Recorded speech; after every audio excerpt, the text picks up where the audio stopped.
means and method chosen is not provoking the adaptation you look for. I hope I got your interest. Some quick definitions. Fitness. The ability to perform a specific intensity and duration, whatever muscular system, whatever energy system. But also adaptation. I come back again. What is the adaptation of a person to the performance limiting factor? You know that in all my classes, I have used the opportunity to ensure first that we talk the same language. What do we need to prepare?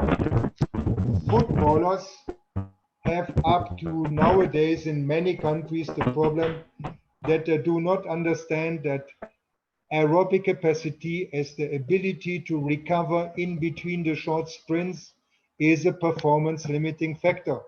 So Liverpool is the winner, not because they have a German coach, but they can play 90 minutes plus plus. They are fit to recover and to continue with good skill level. So we need to know the performance limiting factor and the respective adaptations. We need to know the specificity. And this is what I have tried in this presentation. I look at the cross-cutting elements. So whatever sport you come from, I expect that you can take something home. You get not only hopefully some motivation, but also some new ideas. Training, again, adaptation. Any program designed to improve skills, energy for a particular activity, whatever you do. Adaptations that occur are specific to the system. Now let's talk about the process of optimal training. This is an observation. We are increasing performance regular. We are still breaking record on national, international level. Working here in Uganda, Baparia, yes, I work with State House. I'm assistant to the president of the country in education and sports. And I work for all sports and the whole education system. But be assured, the key area is track and field. So we have not only constructing a new high altitude training center, we have the king of road running here, Joshua Cheptegei, who has broken 5, 10, and 15 kilometer world record recently, and who is world champion 10K. We have 800-meter world champion woman. So we are doing quite good, and we are trying now to also develop sprint performance. Performance is improving because we do better training, better science-based training. You will be shocked when you learn how much lack of science is in African training. But be warned, they are getting better. And I want you to be ahead of that process by having applicable science, which I will try to give you today. Now, this is my first important slide. So when you review, what are the components which are limiting the process of adaptation? Paparia was much talking today about age. Yes, strength training. Since I'm 30, I'm no more doing 140 bench press. I'm happy when I can move 30. So age, hormone production will influence how quick and how fast you can adapt, and we will hear more about this in strength. So your adaptability for adapt, you are responder or not, is also a factor. Some athletes, you can send them a year to high altitude, they don't respond. This is a genetic personal thing. Training performance, the gender, sex, how good is your recovery organized? Do you eat according to your training? It's very simple, but we have to compete with this junk and fast food. Then the key area for you coaches, what are the methods, what is the content and the means? Wrongly chosen, which is the majority case, you will not get the adaptations you are looking for. Which system you are working on? What is the social environment? A stressed student who has obligations to family, to school, is not able to adapt like a student which has an organized environment, who is learning and living and training in a school with a dual career. Biorhythm. I will show you circadian rhythm. I will give an example of female athletes and their menstrual cycle in respect to efficiency of strength training. So we have also to consider this. Psychological factors. I had a privilege when working in Indonesia to work with a psychologist in PB I think that this is an underestimated area. Many coaches still have the nonsense position. I don't need a shrink. I am not sick. When I look at most of my coaches, and especially my Indonesian coaches, I can give some names here, how they cannot cope with stress under competition. The coach who's supposed to guide the athlete, there are psychological factors. Can you monitor your arousal level? Climatic conditions. If it is too hot, we have thermoregulation problems. So we have a different situation for adaptation. And what time of the year means what sunshine and what hormone system is covered. A quick example for adaptation. I am around adaptation today. Here we have the cardiorespiratory system. And my sprinters, please listen carefully because I was told that 400 meter also need general endurance and that your ability to maintain race pace and training, no, race pace and speed the last 150 meter is predominant the result of your aerobic capacity and not lack of tempo runs. So where are the adaptations in the cardiorespiratory system? Oxygen transport. It is all about oxygen transport. So you try to get oxygen from the polluted air in Jakarta. You take it via the lungs. Sorry, I like the non-smoking thing. Remember, one cigarette, 10% reduction of hemoglobin for 30 minutes. So air, lung surface up to 20%, the alveoles. Hemoglobin up to 20%. That's why we go to high altitude. Heart size, muscle pumping by 50%, muscle mass or capillarization by 35. But the key element is the adaptation in the enzymes in the mitochondria up to 300%. These are not my legs. These are not the legs of Baparia. These are the legs of a Tour de France bicycle athlete at the end of the competition. So you see, there's no more subcutaneous fat. The guy is totally worn out. This is really an endurance leg with main function, transport of oxygen and to produce force. So our system is able to adapt. I'm sorry for all those who expected that I show you a bodybuilder with a nice pectoralis. No, I want to see that different load has their systematic specific adaptation. Process of training. And this process was written in 1972, written by Butenko, and in 2013 I added adaptation as a key element into it. Remember, those who have not seen it before, there's nothing new in this system. There are 54 components, and I want to use it as a checklist. Use it as a checklist when you decide what you have to prepare. Rakesh, we hear you talking. So, coach and athlete are the key element. Please remember, it's the athlete who is doing the sports. It's not the coach and it's not the political people. Sometimes we forget. You can see this, that most decision-making entities in the federation, in the government, athletes are not there. They have no saying. We decide for them what to do. So please make sure that the athlete, as the key motor of the whole process, is involved. We have the classical individual training, load recovery, competition in the general plan. And here we have first time adaptation. So load recovery, competition will provoke adaptation. Competition is best training.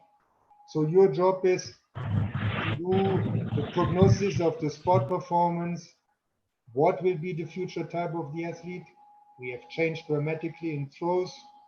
Throwers 20 years ago were heavy in mass. Now we have less mass. We compensate with more rotational speed. Therefore, the training has to change. So it's no more so much hypertrophy. It is maximal strength, but neuromuscular maximal strength. And this has also changed the means and methods. If you are smart, and I hope this will be a beside result of this webinar, that you organize yourself in teams or groups and you talk with each other, not about each other, and to talk about training. Share your individual training plan. Our objective is adaptation. So you have physical, tactical, technical, psychological preparation. And the key element is to cover all of them and to organize the respective load and the recovery to have an improvement. The challenge is there are more than 50 components. You forget one of them and you will fail. The most bitter experience I had was in Seoul Olympic Games.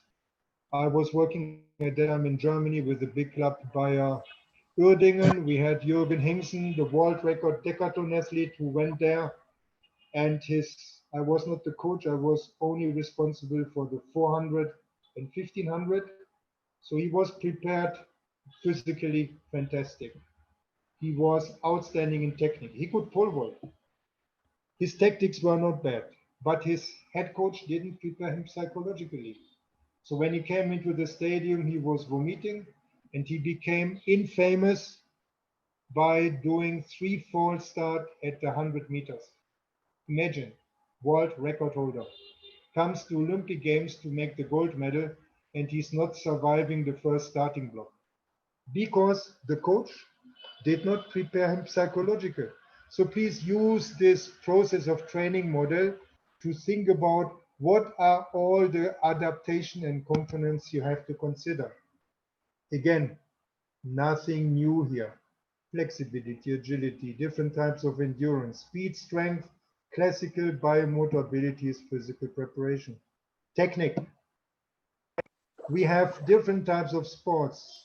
The sport I work normally with, mostly with the runners, they still are in a phase to notice that there's a technique in endurance and which is determining the economy. I don't need to talk to sprinters or to other endurance sports like swimming about technique. They will do it. Psychological preparation, here we go. Ability to relax. Asian coaches, and especially the Indonesians, I've noticed, don't have that ability. You are extremely under stress. One of the reasons that you cannot cope with the stress of big competitions because you are lacking of experience. It is learning by doing, not learning from a webinar. You have to go to a competition. You have to learn Jakobsen if your arousal level is too high, and you have to be exposed to competition, build up competition. SEA Games is a nice build up competition before you come to World Championships, and there you learn to relax, apply the strategies.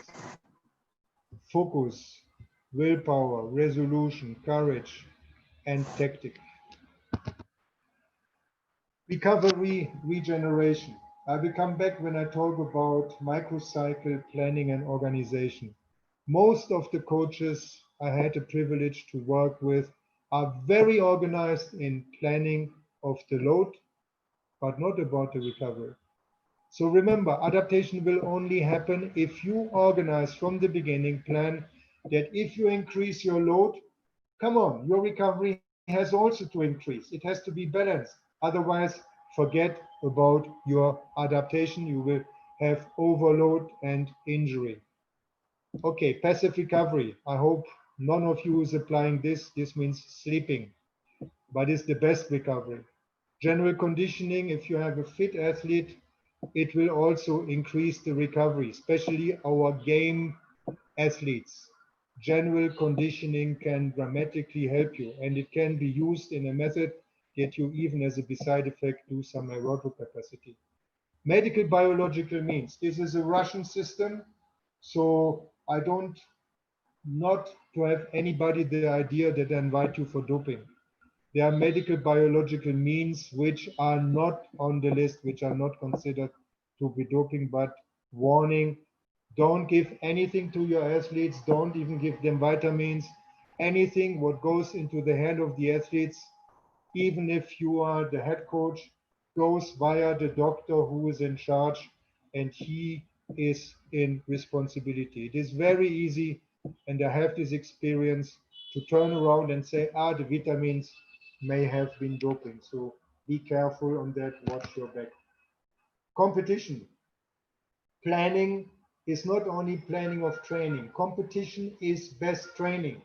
So please organize from the beginning. When you plan, I always start with the key competition, and then I have my build-up competition, and then I do the training process. So competition may be the most important. And this is also where we are weak.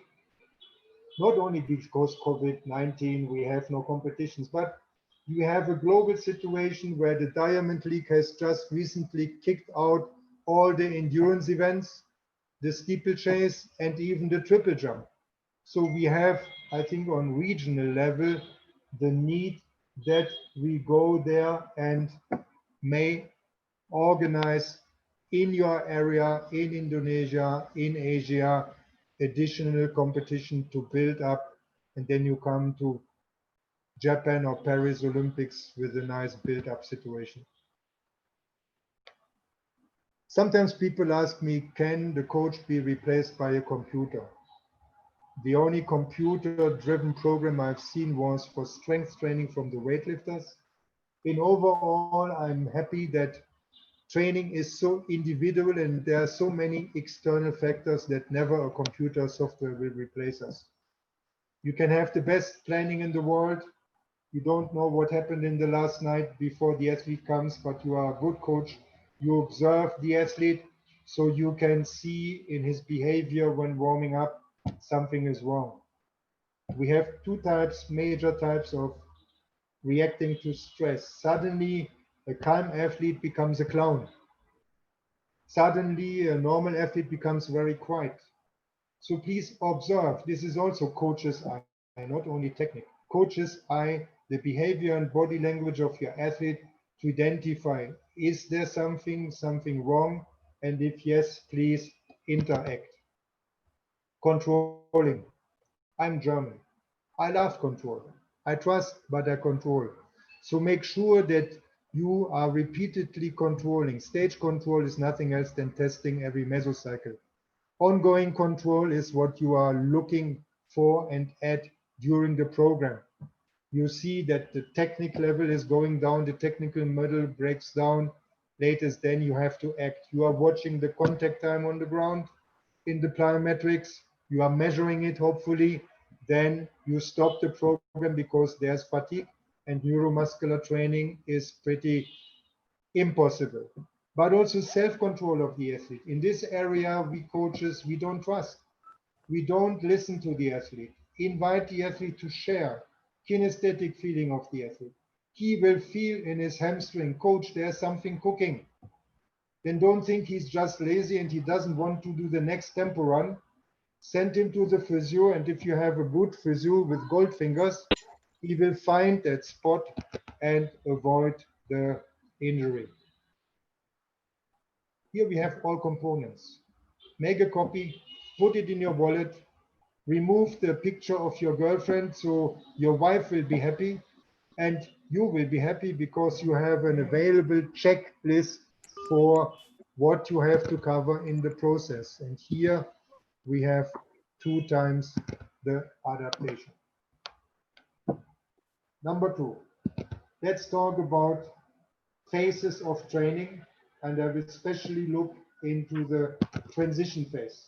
Okay, we all know we have preparation phase, competition phase, and transition phase.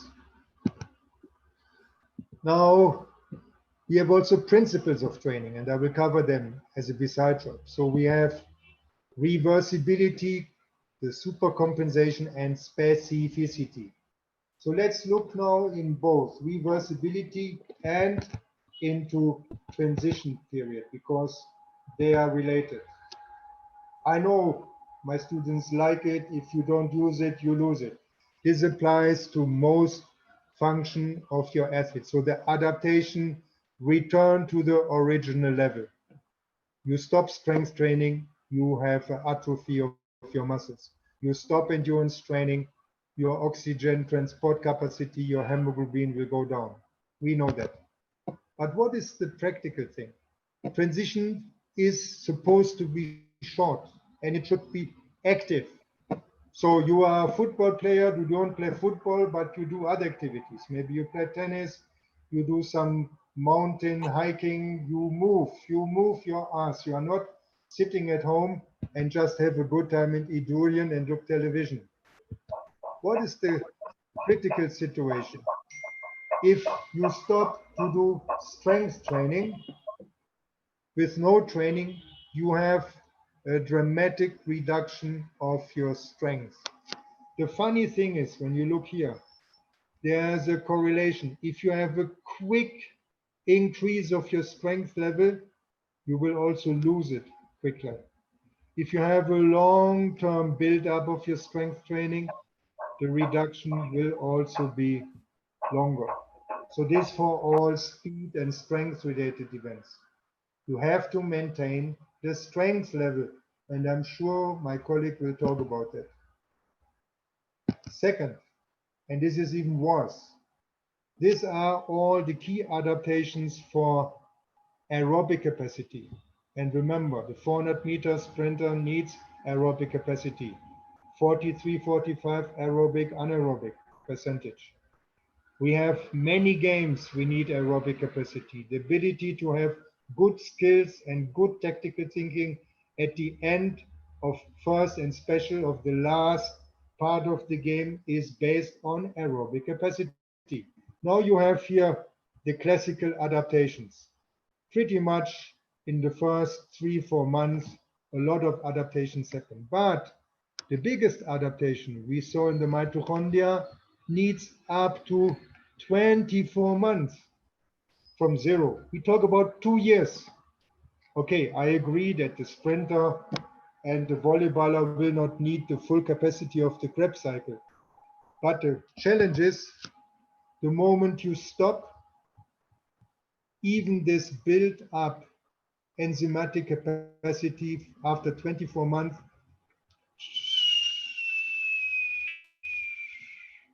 it goes down quicker than you can imagine. And then you start from scratch. What is the consequence on that? I have observed that not only Indonesia and Asia, but even Africa, the transition phase is too long. The transition phase is not active. The transition phase is not controlled by the coach. The athlete is going back to Kampung, and when he comes back, he looks like a coach. He has 5 kilo more. And you start from the scratch. So please pay special attention to the activity and length of the transition phase.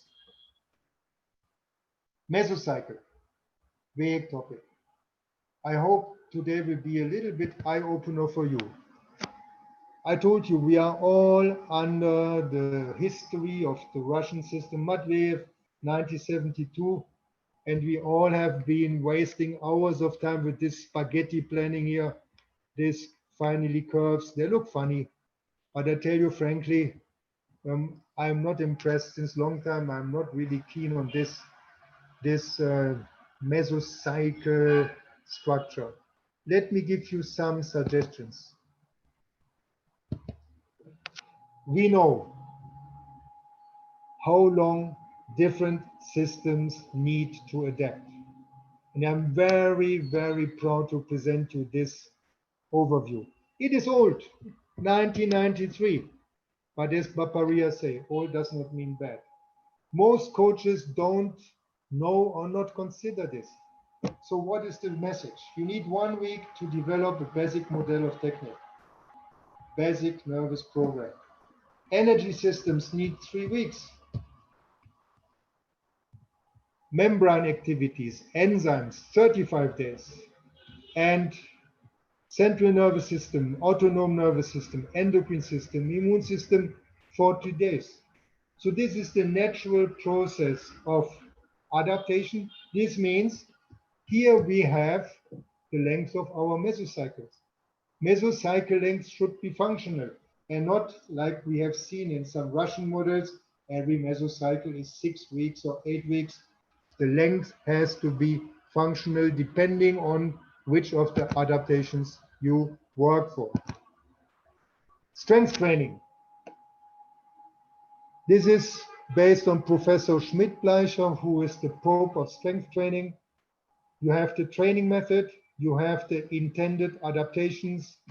3 means high level of adaptations, less crosses, less adaptation. And what is interesting for planning is the optimal duration of the mesocycle. Concretely, I hope my colleague for strength training will sign that document. After 12 weeks of hypertrophy training, you have pretty much profited from all the adaptation and you can change. You should change. This is different in neuromaximal strength training, 6 to 8 weeks. So the adaptation phase is shorter. Plyometrics, which is the base for speed strength and speed strength endurance. So bounding, hopping, 6 weeks. Strength endurance, whatever that is, we have a big discussion on that. Is the uphill running Sushil and I did with our team once a week up the mountain 15 kilometers? Is this strength endurance or endurance strength? It will develop both. There will be predominant cardiovascular adaptations, but also strength. And you may have some muscle mass, which we don't like in endurance. Down there, sorry, endurance strength, uphill running. This is related to the distance, 6 weeks. So we got a clear picture here. How long are the mesocycles? Because mesocycle is nothing else than to organize and control the adaptation. So is my drop jump improving? Is my contact time to the ground reducing? Is my jumping height increasing? Ratio jumping height divided by contact time. And I can see level of fatigue and improvement. 6 weeks. Here the overview with some of the training methods. Okay, this is a sample only for strength, how you can organize this. It does not mean that you have to do all. Yeah, for example, some events will go for neuromuscular, other events will go for strength endurance. But definitely you have to cover the general conditioning, pelvis stabilization all over the year. And the key phase to build up will be 12 weeks mesocycle. If you have an event where you can have more kilogram and produce maximal strength, here is the option 10 to 12 weeks. Events like jumps will be very limited on that. If you have to carry the body weight, you may go straight to neuromuscular training, and then you translate the maximal strength neuromuscular to the event-specific speed strength or speed strength endurance. So here you have a clear picture how the mesocycle length has changed, but also how they are interdependent. Important is the structure of a block you do in planning. One component, and then you change suddenly to the other component. So you please do not have a smooth change that you have a microcycle where you do both. You change from block to block. One area where most strength training coaches, especially for maximal strength, are missing the point. When you go to Olympic Games or you go to PON, whatever competition, you want that your athlete is here at the peak of his strength. He has one single maximal repetition in eccentric concentric. Here would be in concentric, and here would be the control group. Now we know that it needs up to 21 days of no high load training to recover the neuromuscular system. Are you with me? My sprinters, my throwers, my jumpers, and all those who are in high level of strength, your neuromuscular system needs up to 21 days. Otherwise, you have the peak competitions, you have a good performance, you will be somewhere here. But then you go in track and field to the Diamond League and you are surprised you make a world record. So you're coming back, and after coming back from the Olympic Games, you have your peak performance because you missed to give. This for me is a special mesocycle of neuromuscular recovery. Please make use of that. You may have noticed that the German javelin throwers are not that bad. Greetings to India. I know they are working with the same system. They are definitely making sure that the strength neuromuscular, the fast arm of the javelin thrower is recovered when they are in Japan. So please make use of that. Okay, the topic which is neglected. It is easier to win a medal with female athletes. I'm not talking about the discipline of female athletes. We have less female athletes competing for social cultural reasons, and therefore it is a very interesting point, but we neglect the knowledge we have. You all know about, especially those who have fathered children, that we have the menstrual cycles, which has two phases, the follicular and the luteal phase. So you all know when you want to produce another hero, where you have to see your wife. So the follicular phase has his structure, and I want to look at the hormone level. You see that the hormone level in the follicular phase is totally different than in the after ovulation in the luteal phase. Hormones determine adaptation. This is not only the knowledge of the doping people, we know that. So we have estradiol, which has an anabolic effect on the muscle. It's correlating with growth hormones in the phase before ovulation. And we have a catabolic effect by progesterone in the luteal phase. Now, what you do, please, different in your next mesocycle strength for your female athlete. Here's a sample. Both athletes do 9 times training. This is a normal athlete. This would be a classical program. Every day 1, day 4, day 7, day 10, day 13, blah, blah, blah. And here is a menstrual cycle related training. So from the 9 training sessions, you will do 7 in the follicular phase and only 2 in the luteal phase. What is the outcome? RT, regular training. MCT, menstrual cycle triggered training. You see the difference here? The difference of maximum strength. So it is smart to use the specific hormone situation in the first and second cycle to organize your mesocycle maximum strength training for your female player. I'm not sure you are aware of that. I'm pretty sure quite a lot of you have never practiced that, but it produces results. I'm good in time. Microcycle. Microcycle, classical one, yes, it's part of the mesocycle. We talk about load and recovery. And most of you, 90% work with a 7-day microcycle. Understand it, understand it. This is social cultural. And it doesn't matter if you come from a Muslim, Christian, Hindu, Buddhist background. Most of this have a structure with a 7-day life cycle. Yes, I'm hearing somebody, Kawach. You want to be my co-lecturer? Okay, so we have a 7-day life circle in most societies.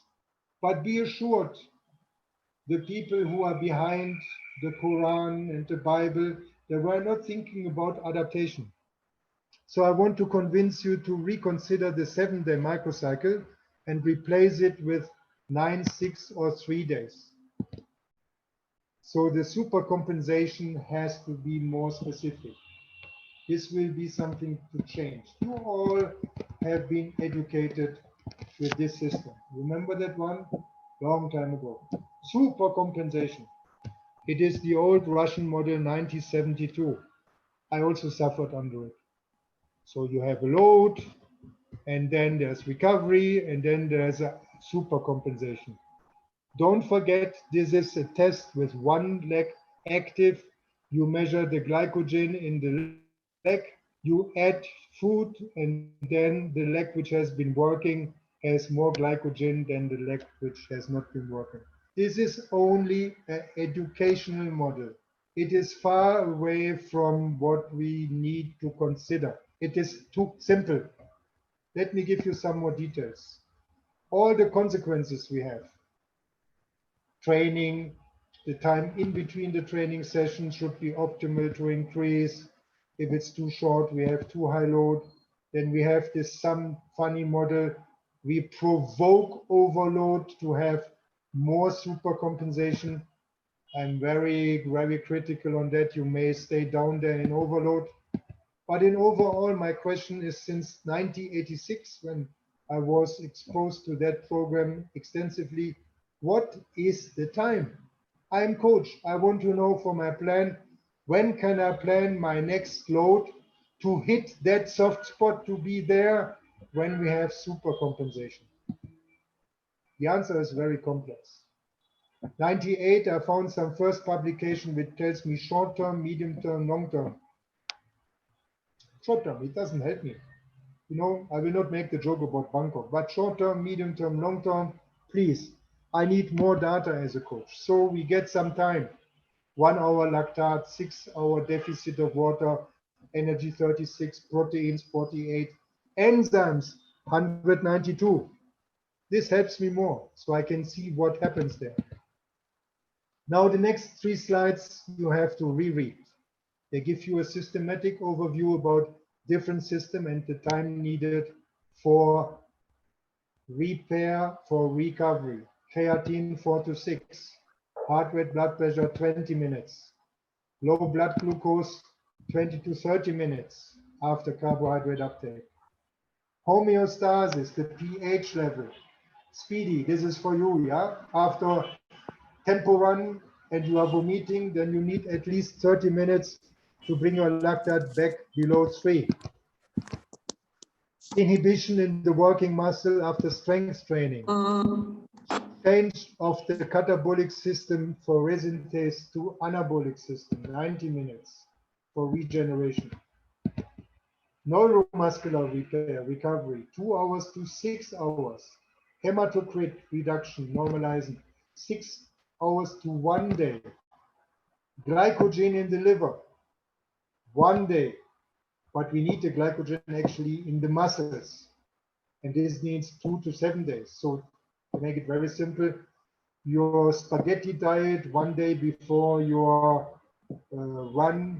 fitness run is pretty much nonsense. You need up to 7 days to bring the glycogen in the place where you need it into the muscle. Fat. We know how important fat is. So I'm definitely fit, have enough fat to run long distance. You need to replace it also in the muscle. It is in the muscle. It's not the subcutaneous fat which I need. It's the triglyceride in the muscle where I can use it. Protein destroyed in the muscle by strength training or intensive training to regain endurance and strength performance. Mitochondria destroyed 7 to 14 days, and the psychic recovery from total load stress. So please don't tell me after this webinar presentation by Gunther, this was a cyclic recovery needed from total load stress for 1 meet. I think it is specific, you will need less. Okay. Specificity. I'm still with microcycle. Your load has to be specific and individual. It has to be event specific. Otherwise, you don't have the adaptation you look for.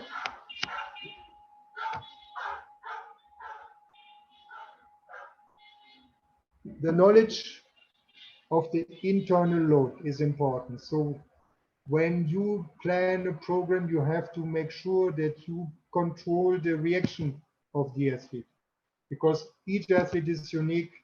So you have not just to copy a program or to reduce a program, you have to make sure that you design an individual program.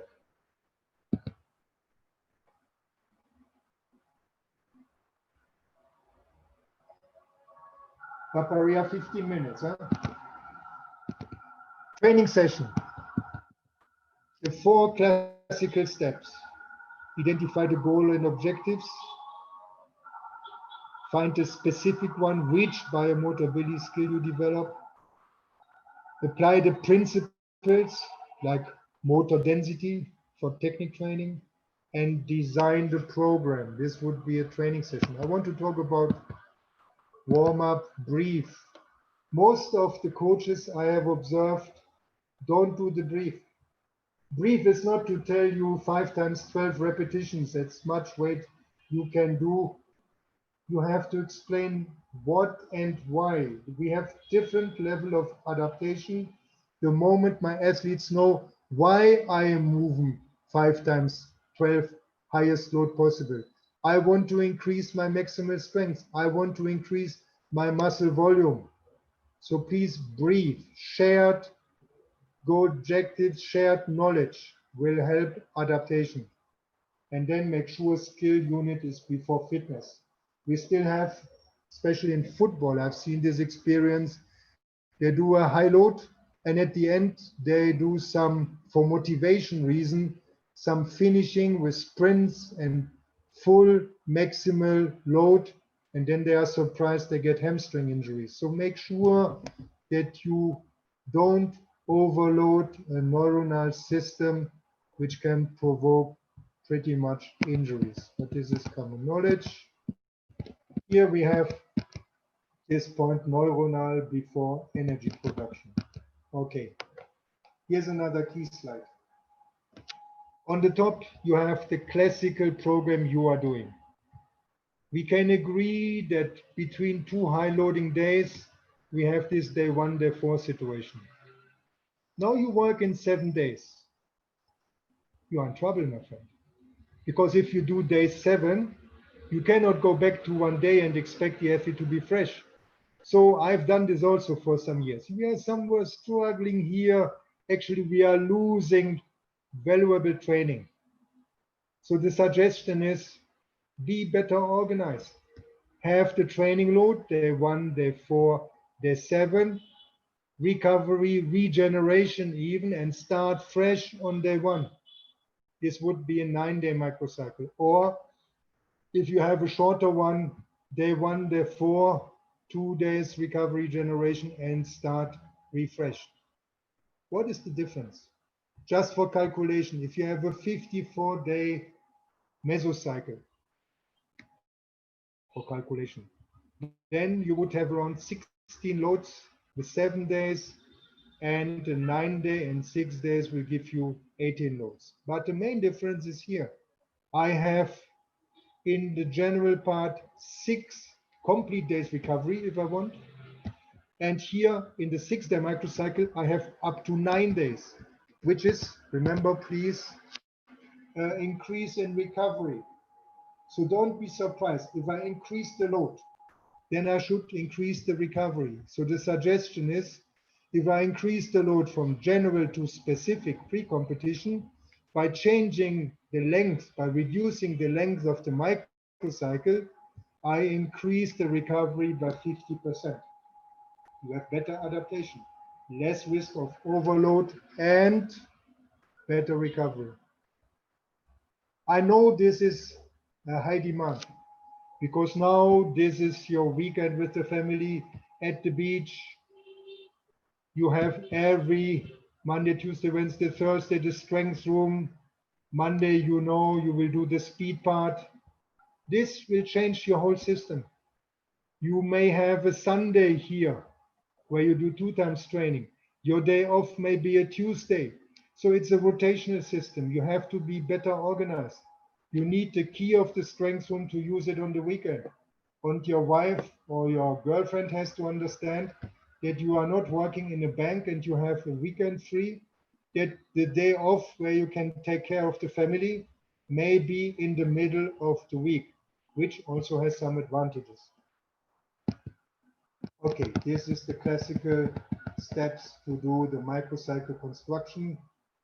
For adaptation, please apply the overall rules, what to do, when to do, what to do first. So design the load distribution is a key quality factor, but also to identify the means and the method. Here's a sample from Microcycle training plan. When you go to the doctor, he will do a diagnosis. More the doctor knows about you, more precise can be his treatment. More you know about your athlete, more precise can be your plan. So here is nothing else than a space to write in the planning figures for biomotor abilities. What is your single maximal repetition in half squat? What is your 30-meter acceleration speed? What is your VCR test? Whatever testing system you need for flexibility and agility. What is the technical level in your athlete? And what is the mental situation? So make sure this part is filled with fact and figures by testing. And then you have a planning situation which allows you easily not only to set the 100%, but to calculate. Here's a sample from this list. I summarized for you all the rules for the microcycle construction. This you can read at home. I don't want to go into details there. But I want to look into that overall graph. This is a one-way. I know some countries, they don't care about one way, they go both directions, but make sure that in your planning, and this is not only inside the training session or inside a training day, it is also in the microcycle, that whenever your athlete is fresh, the level of fatigue is low, you do the neuronal part. And more tired is your athlete, you can do the general endurance and conditioning part. There you don't need to be fresh. And this is one way. If you have a tired athlete and you do this, I repeat it, I saw in Thailand how they injured 3 national team players 3 days before a game against Japan. And be assured, we lost the game. So checking your plan, your microcycle plan, before you give it to your athlete. Find out, is it the correct content? We have a periodization system, so you should know that speed endurance is not a topic in general phase. Are the methods correct? Do I really apply the method for that adaptation? I will come to that. Are they age related when we work with young athletes, or do we just use methods, especially in strength, which are the privilege for fully mature and bone-wise developed athletes? Load and recovery. Remember, you choose wisely the length of the microcycle, you increase the recovery, but what is happening between day 1, day 4, and day 7? Variation. Yes, I will not make the joke with the cow, but please vary the program. If your athlete knows beforehand what you do, because you always do the same, you will lose the athlete. It's demotivating, and definitely also for adaptation, it's not the best approach. And organize your abilities that when your athlete is fresh, you do neuromuscular. When he's tired, you do fatigue. You have 5-minute time. Yep. I come to the last part, Taperia, means and methods. Hartmann identified some means and methods we have most of your wrong expectation. So you dream about stain phase training, lactic acid tolerance training, but you cannot really improve it. Or another example, you want to develop general endurance by high amount of load or so-called threshold training. I think the latest fashion in Google is HIT training. Sorry, I have to say this is mostly wishful thinking. My sprinters, please, if you are still there, reread this one. Fast twitch training with temporan. So the very fast muscle fibers. To make it very simple, if you have a very high load, very high intensive load for the fast twitch, you may destroy them. So highly intensive training loads, sprint and temporans, have a tendency to reduce the very fast fibers you want actually to develop. You want to have an adaptation to increase the speed of your athlete and not to reduce the amount of very fast fibers. Some of the sprint coaches I discussed this with told me, yeah, we know our top sprinters are lazy. So make sure that you choose for adaptation the correct load and the correct amount of load. When you think about load, consider the different types of load. We are all aware about energy system load. Make sure that you consider the structural load. Jumping, bounding, weights have a structural component. Volume has a structural component. And quite a lot of injuries is based on structural overload. Neuromuscular system. Yes, you will still survive if you are tired, but you may not learn and you may not have a new quality. Mental. Make sure your athlete is mentally fresh. So you are in charge because you as the coach, you are the one writing the program and the athlete has an internal reaction. And this one you have to control. There are different parameters. So behavior, body language, breathing, color of the face, heart rate, lactate level, all what we call coaches are. Here I have a nice overview about the interdependence of intensity and volume. So high intensity can only marry with low volume. It's not like this webinar. I give you high intensity and high volume in 45 minutes. So make sure that you have the correct intensity. Intensity in weights, general endurance is the actual best performance. In middle long distance, it's the future best performance. And most sprint coaches I know work with the best performance of last year. So when you do speed, high intensity, low volume, long recovery, is clear. This is a nice visualization. And on the other side, if you have a high volume, the intensity must be low and the rest is short. The key element in the whole game is the recovery. This will control the intensity and the volume. When my friend Speedy, who is hopefully still there, did the 2 short recovery in between the 5 pace one, he changed them to lactate production ones because then the recovery was too short and intensity went too high. Speed is clear. Intensity high, volume low, rest long. Strength, same story. And this is the challenge. I hope our colleague will talk about it. You can improve maximal strength by neuromuscular, high intensity, low volume, long rest, which is a total different cup of tea than maximal strength by hypertrophy with high volume, lower or highest possible intensity and short rest.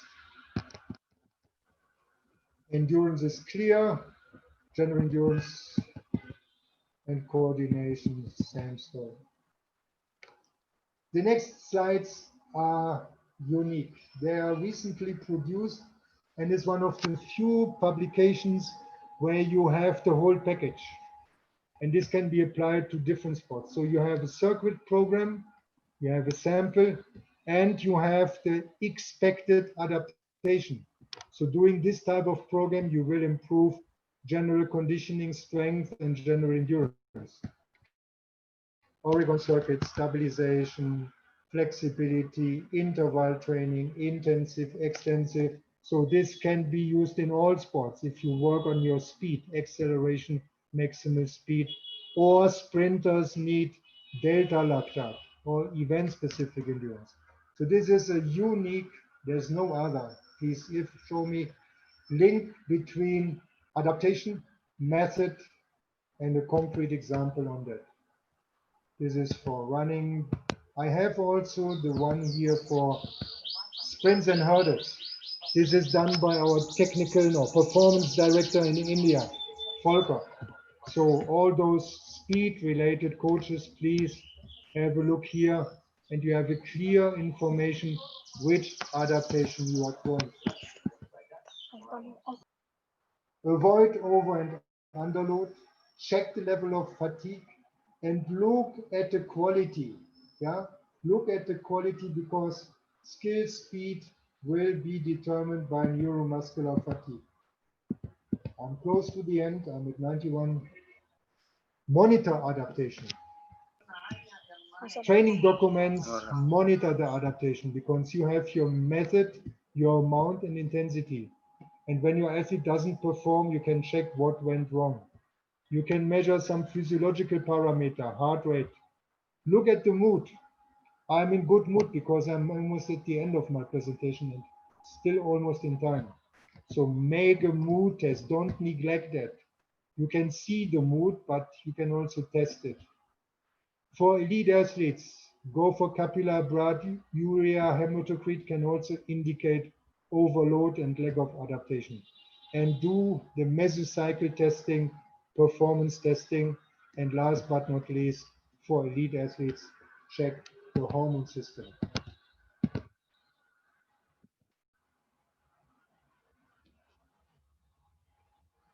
Let me sum up.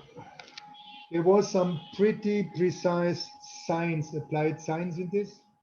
I don't want those who deal not so much with science to be frustrated. I want you to be science-based, but please don't think that coaching is a science. It needs your solid science competence, but you need also, like an artist, you need to have a feeling what to do and what not to do. Sometimes your experience is a good help for the science, but please don't do the old mistakes again because this is what you have done for the last 20 years. Look into some of the suggested science-based changes. And there was a complaint about the picture. Here you see my picture with the anti-COVID mask. Thank you very much for your attention. Thank you, sir. Thank you.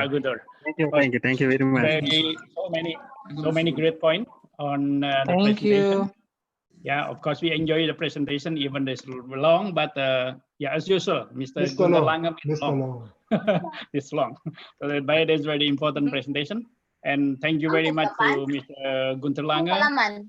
Thank you, sir. And from this presentation, I think we can underline that the most important aspect in this training plan is adaptation. The adaptation is very important because whatever you train your athlete, if the athlete miss to adaptation, so there'll be problem. So that's why from this presentation you can ask question, maybe later direct with a voice presentation, but now you can just write in the chat room question, then we will do it later. Now before we start in the second session, again please the participant to mute your microphone because it's very important. So don't be the co-lecturer, as Mr. Lange say. Okay, so I think it was the great presentation the first time, and the second one will be Mr. Alam Sahwijaya. He will talk about the best practice in training management. For Mr. Wijaya, he gave time for you. Please take the floor. Thank you, Pak Aryan. Yeah. I really appreciate you give me a chance to make the presentation in front of the whole smart people here. I want to not make a presentation, maybe better, I want to share all my experience in weightlifting so you can take advantage of my experience, then apply it to your sport. Maybe I want to introduce myself because I'm the Indonesian manager for weightlifting team to the Tokyo Olympic. I'm the chairman of weightlifting in the Indonesian Weightlifting Federation, so I must traveling around Indonesia and to make the guidance for the yearly program to Indonesian Weightlifting Federation, and also develop the youngsters for Indonesian weightlifting. Maybe I want to start the presentation, how to implement in the training management. We can show the, sorry, Paria, we can show the slide first. Wait, I will looking, still looking, yeah. Okay, this one. Okay.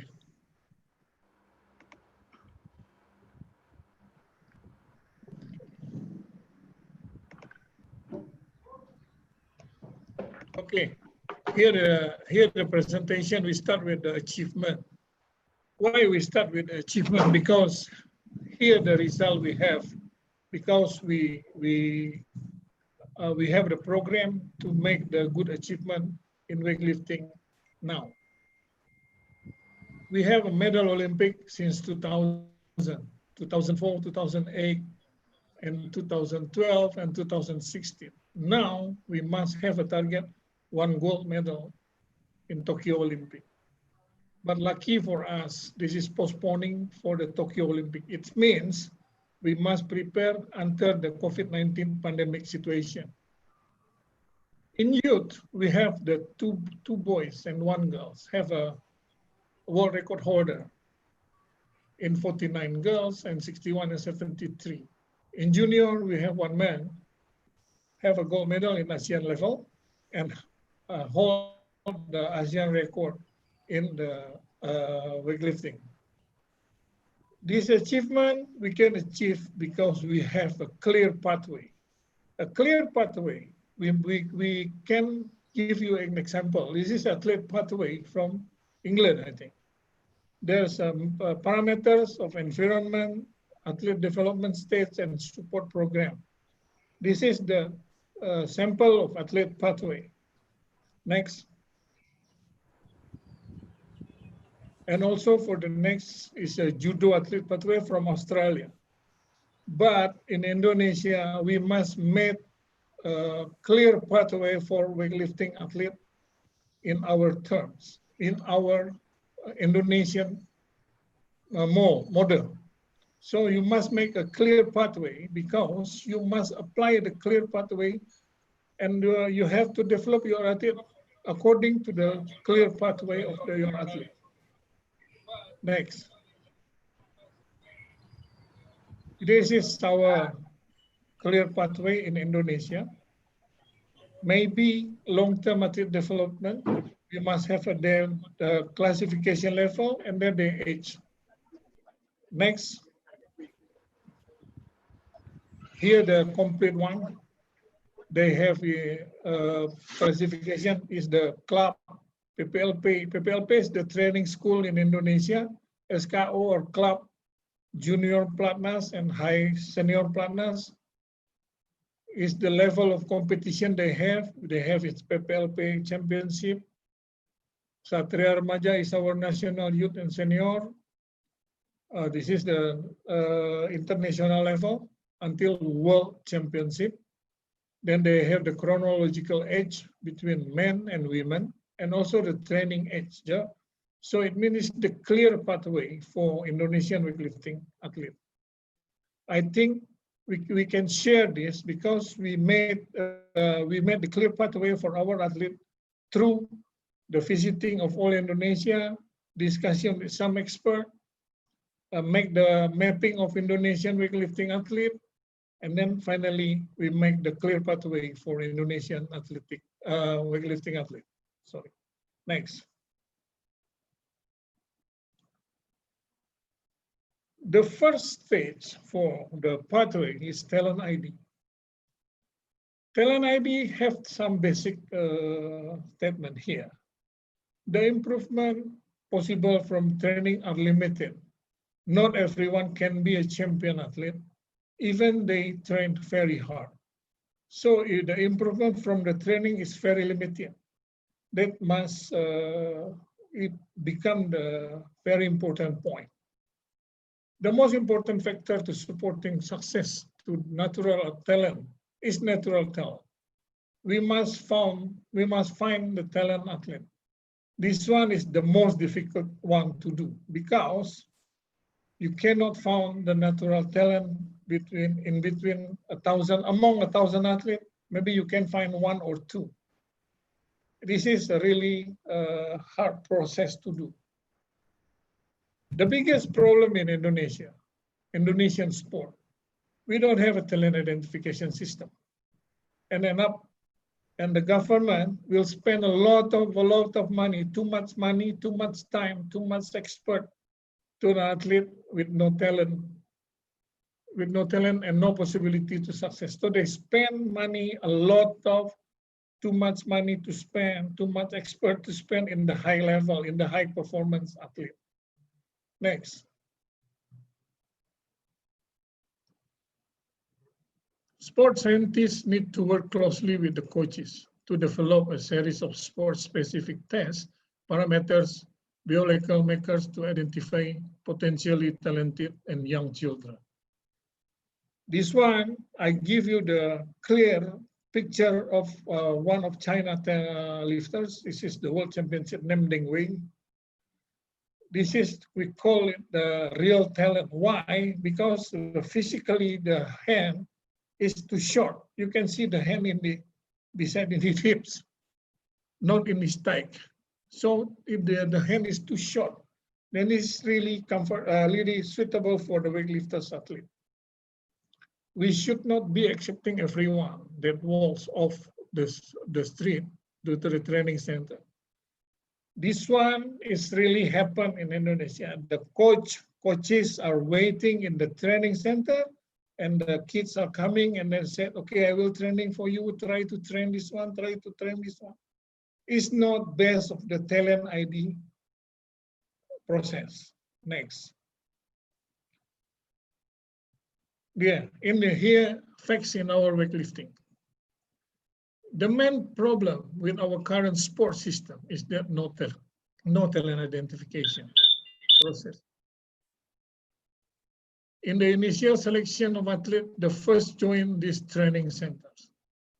Basically, the way weightlifting training center like Bekasi and Lampung, we have two big training center in Bekasi and Lampung. The way operate, they simply accept anyone who local community that wants to try weightlifting, because no talent ID process. Every kids want to, they came to the training center and then they see the lifters training and they join. So it means like trial and error process. Maybe 1 in 100 athletes have some real potential, like Eko or Treno. This is two pictures. The pictures is our two Olympians. The first one is Eko Yuli Irawan, the second one is Triatno. Eko Yuli Irawan is triple medalist of Olympic. Triatno is double medal Olympic. And the remaining 99 are never going to be able to compete to the top level on international stage and are wasting our time and money. It means in the talent ID process, you have to select is the right athlete, the good athlete for the world level, not for the SEA Games level, not for the Asian Games level. We want to choose for Olympic level in weightlifting. So we must find another candidate to make the regeneration. If we do the traditional way, we waiting them in the training hall and then training weightlifting with the trial and errors, it means maybe for the next Olympic, Indonesia finish. That's why we must put talent ID program to weightlifting. In Indonesia, also Pak Ria involved in the track and field, the talent ID program. Maybe only a few sports in Indonesia have the talent ID program. One of them is weightlifting. We make the parameters for them, and then we apply them to all the kids all over Indonesia. Next. This is our talent ID program. Sorry, Pak Ria, we must make the bilingual translation for this, Pak.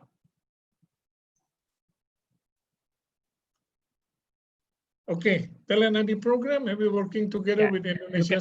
You can do as you want, Pak Alamsyah. You can translate also in Indonesia, yeah. Thank you, Pak Ria.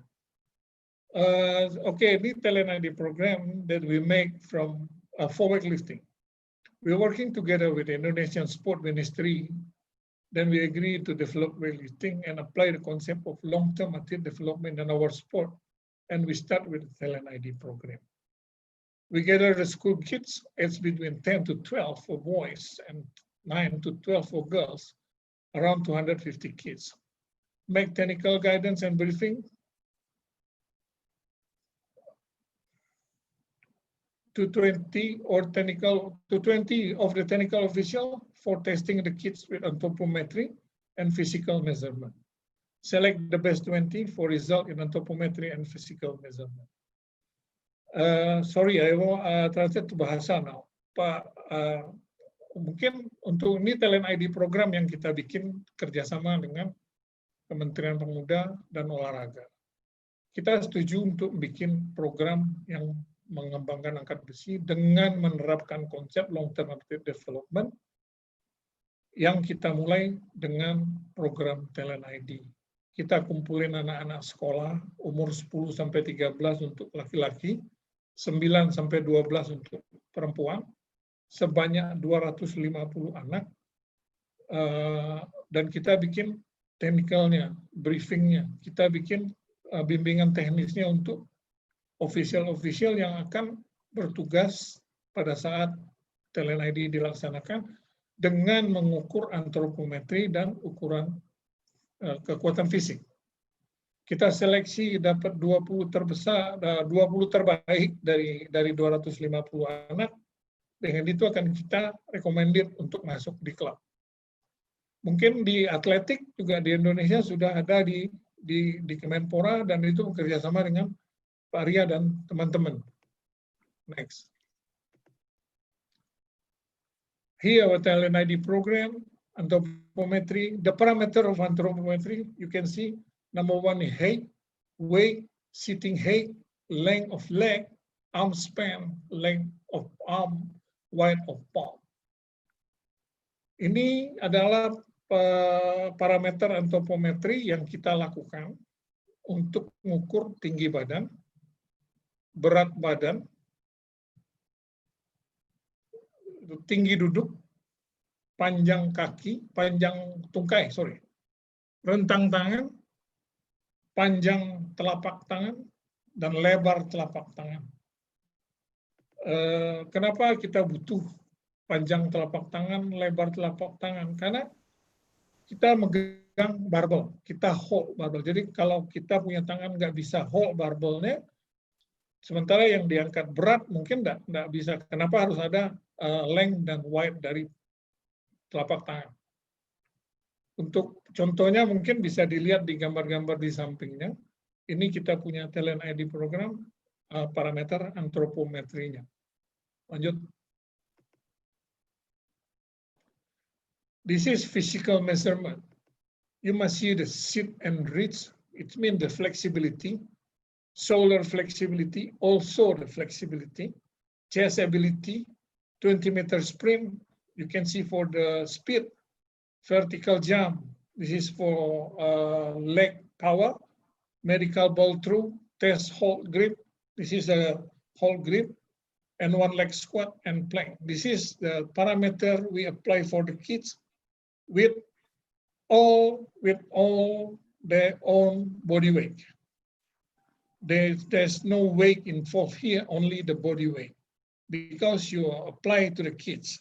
You can see also the picture of the activity beside the text. Ini talent ID program yang kita pengukuran tes fisik namanya. Bisa ada 9 parameter, itu namanya sit and reach. Soldier flexibility, fleksibilitas bahu. Chaseability, sama, dadanya harus, tangannya harus diadu ke belakang dan ketemu. 20 meter sprint ini untuk speed. Vertical jump, loncat tegak kalau bahasa kita. Medical ball through, ini melempar bola medicine. Test hold grip yang seperti digambar di samping. One leg squat, squat 1 kaki, dan plank. Next. Ini, this is the continuing of the program. After we do the talent ID, we do the talent development. Why? Because weightlifting is not we cannot put the weight and then develop all the kids with the weight training.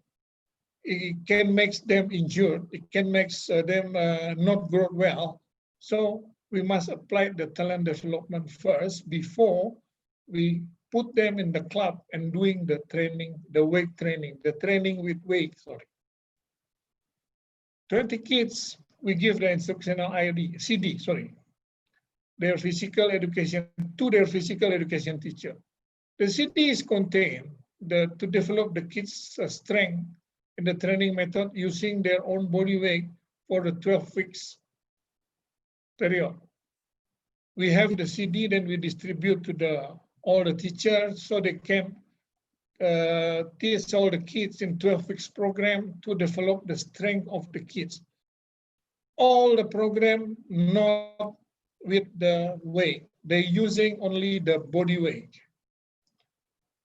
After 12 weeks, then we will be physical test to make sure they have a good strength. Then we must put them into the weightlifting club.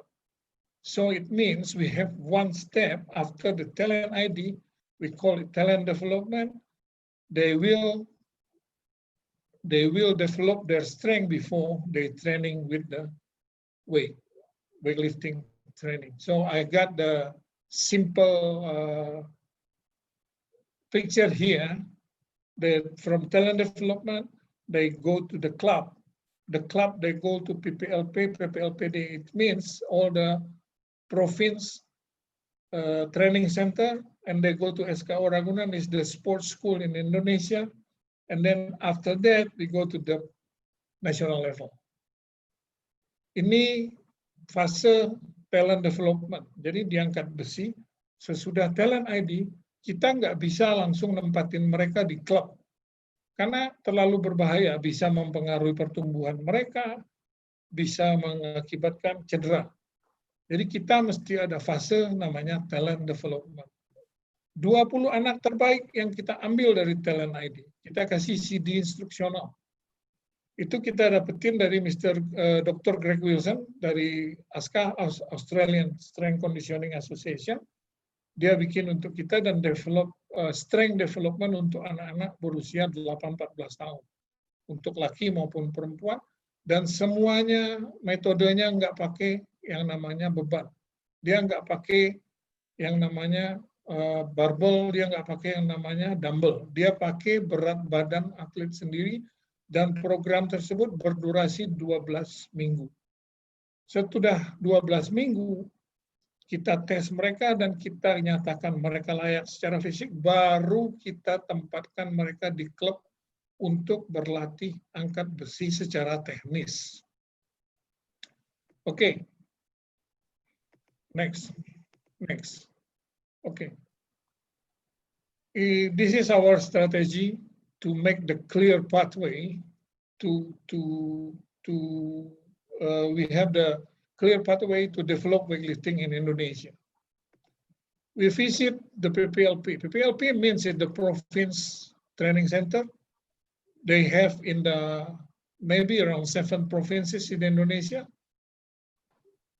We are collaboration with sport ministry staff, and through inspection we're done in the areas nutrition equipment, training, coaching, planning, strength and conditioning, and accommodation.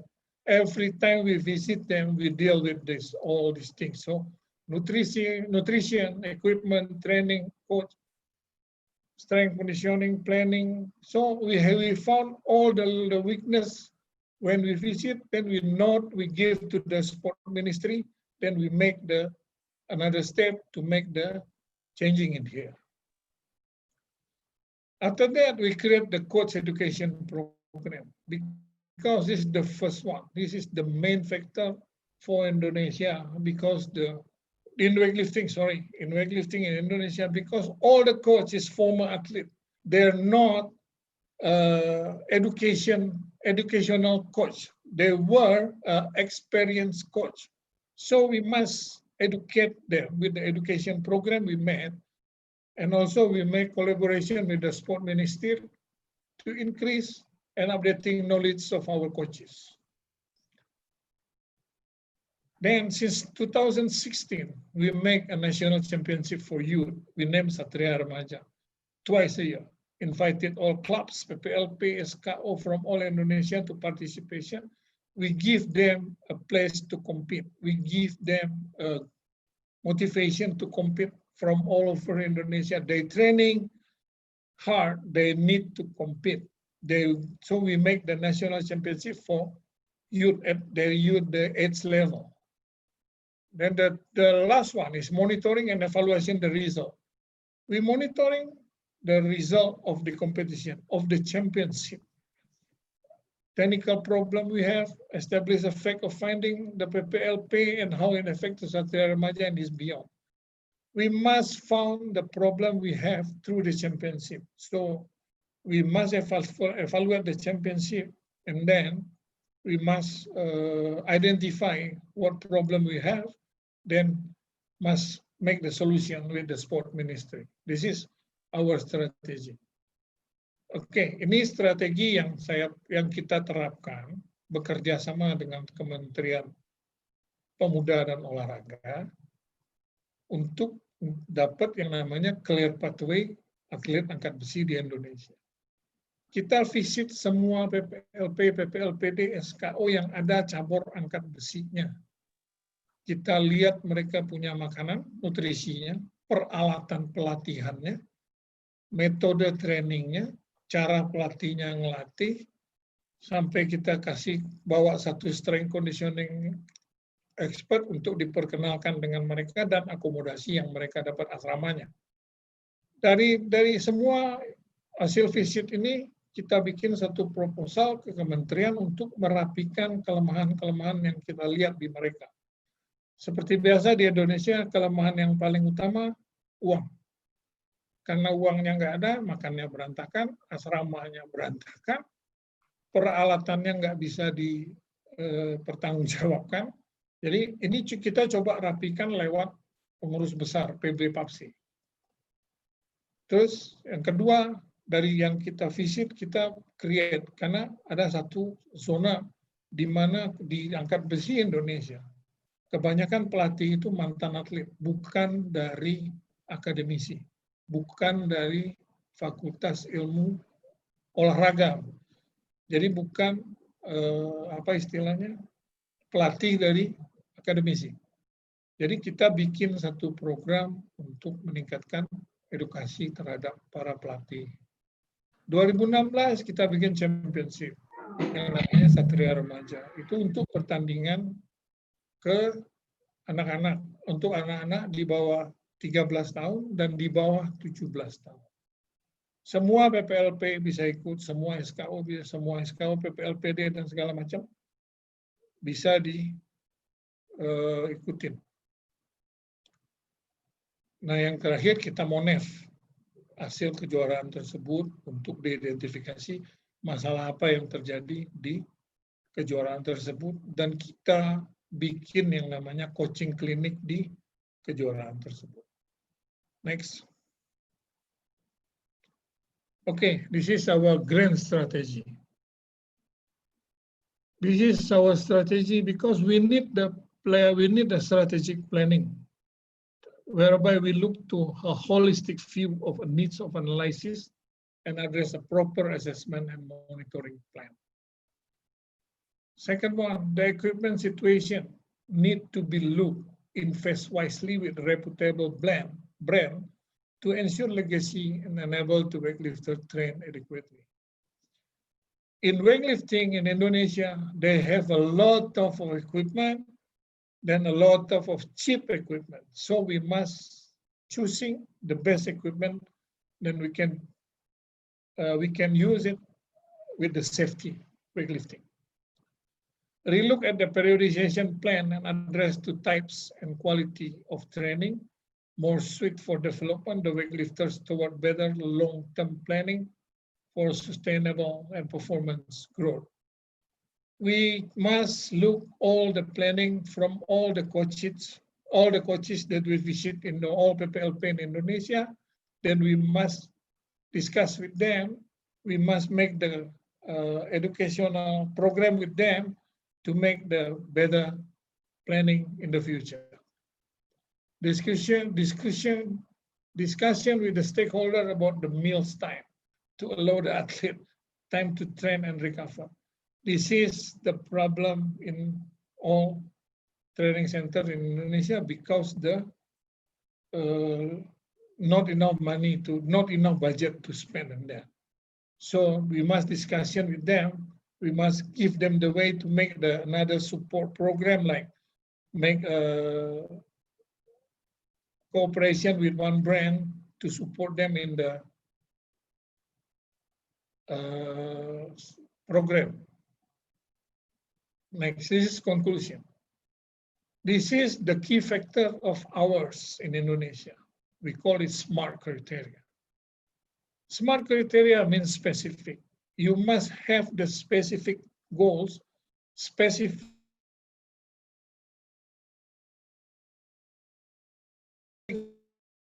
this must be specific. Measure. Don't put too high on the sky. So you must put the measurable goals. Agreed point. You have time. You have is logic. Time based is we have a time period between. If you need 6 months, say 6 months. Don't say 1 year. If you need 3 months, say 3 months. Don't say longer. So it means all the SMART criteria you must put on your pathway.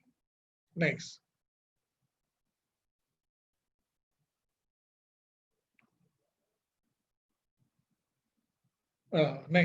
Before.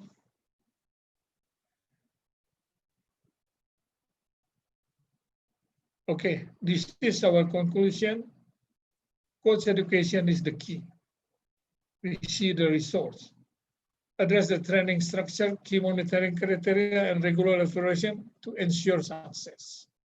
The continuous monitoring and evaluation in our PPLP in Satria Remaja, our key competition for long-term success, ensuring smooth transition to senior level.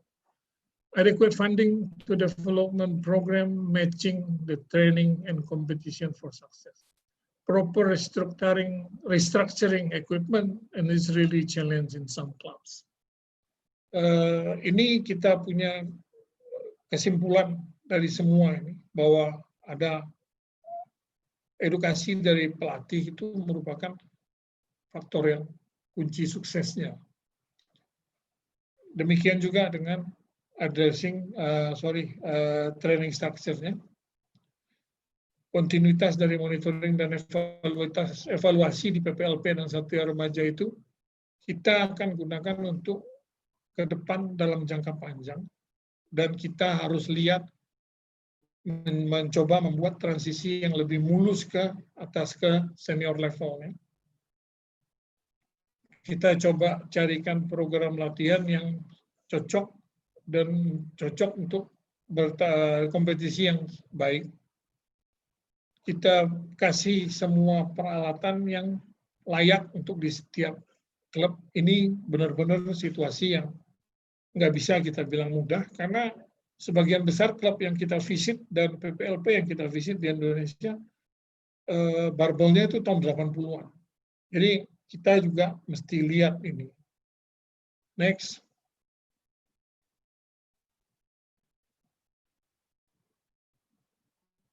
Next. Okay. This is the good chart for the planning and evaluation. This is a circle. You can have 5 factors on it. You have training, perform, evaluation, planning, and implementation of plan. This is a circle. You start with the training. After that, you perform. Then you evaluate. Then you make planning. Then you make implementation of plan. Then you start again. So it's 5 key factors to evaluate and make planning and evaluation.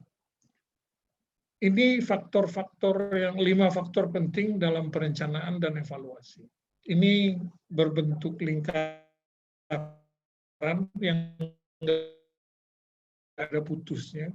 Jadi ini kita simpelkan dari yang lebih modern teknis. Jadi kita bikin lagi perencanaan ke depan dan diimplementasikan.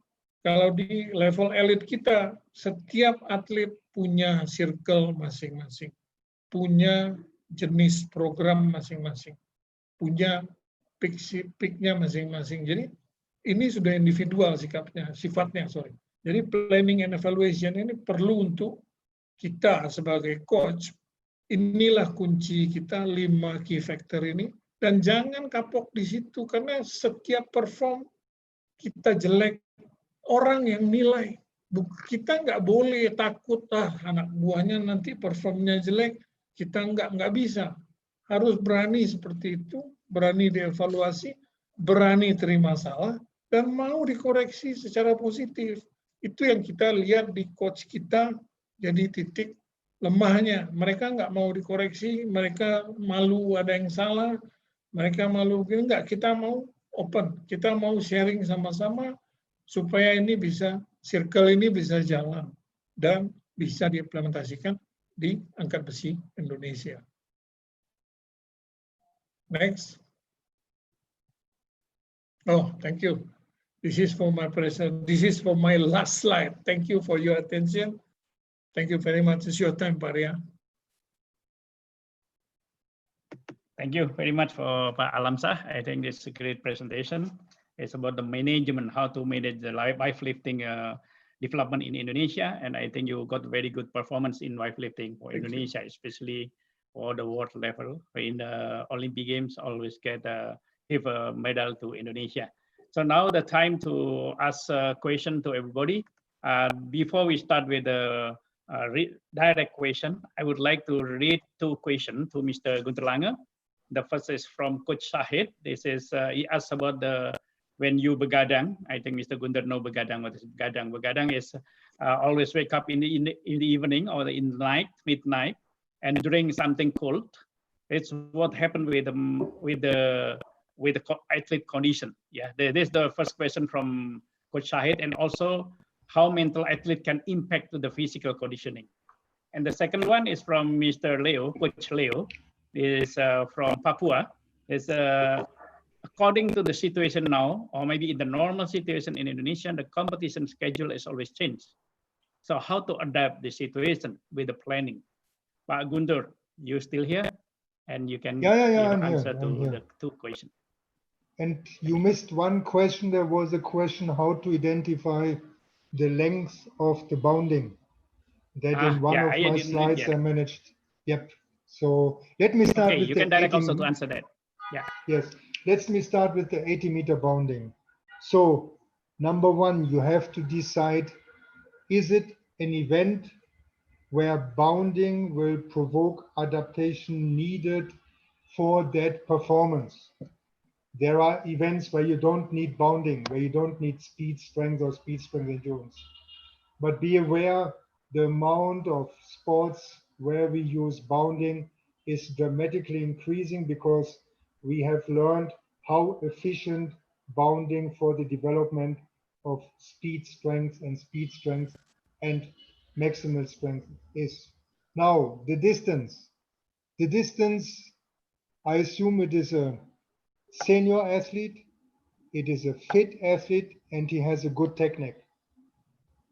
This is easy precondition, but it's a lot already. Senior, so with youth we talk different story. Fit, general conditioning, and good technique. Good technique can be measured. Contact to the ground in ratio to the jumping height or jumping distance. Now, bounding, we have these rumors. Juan Torena was bounding 600 meter.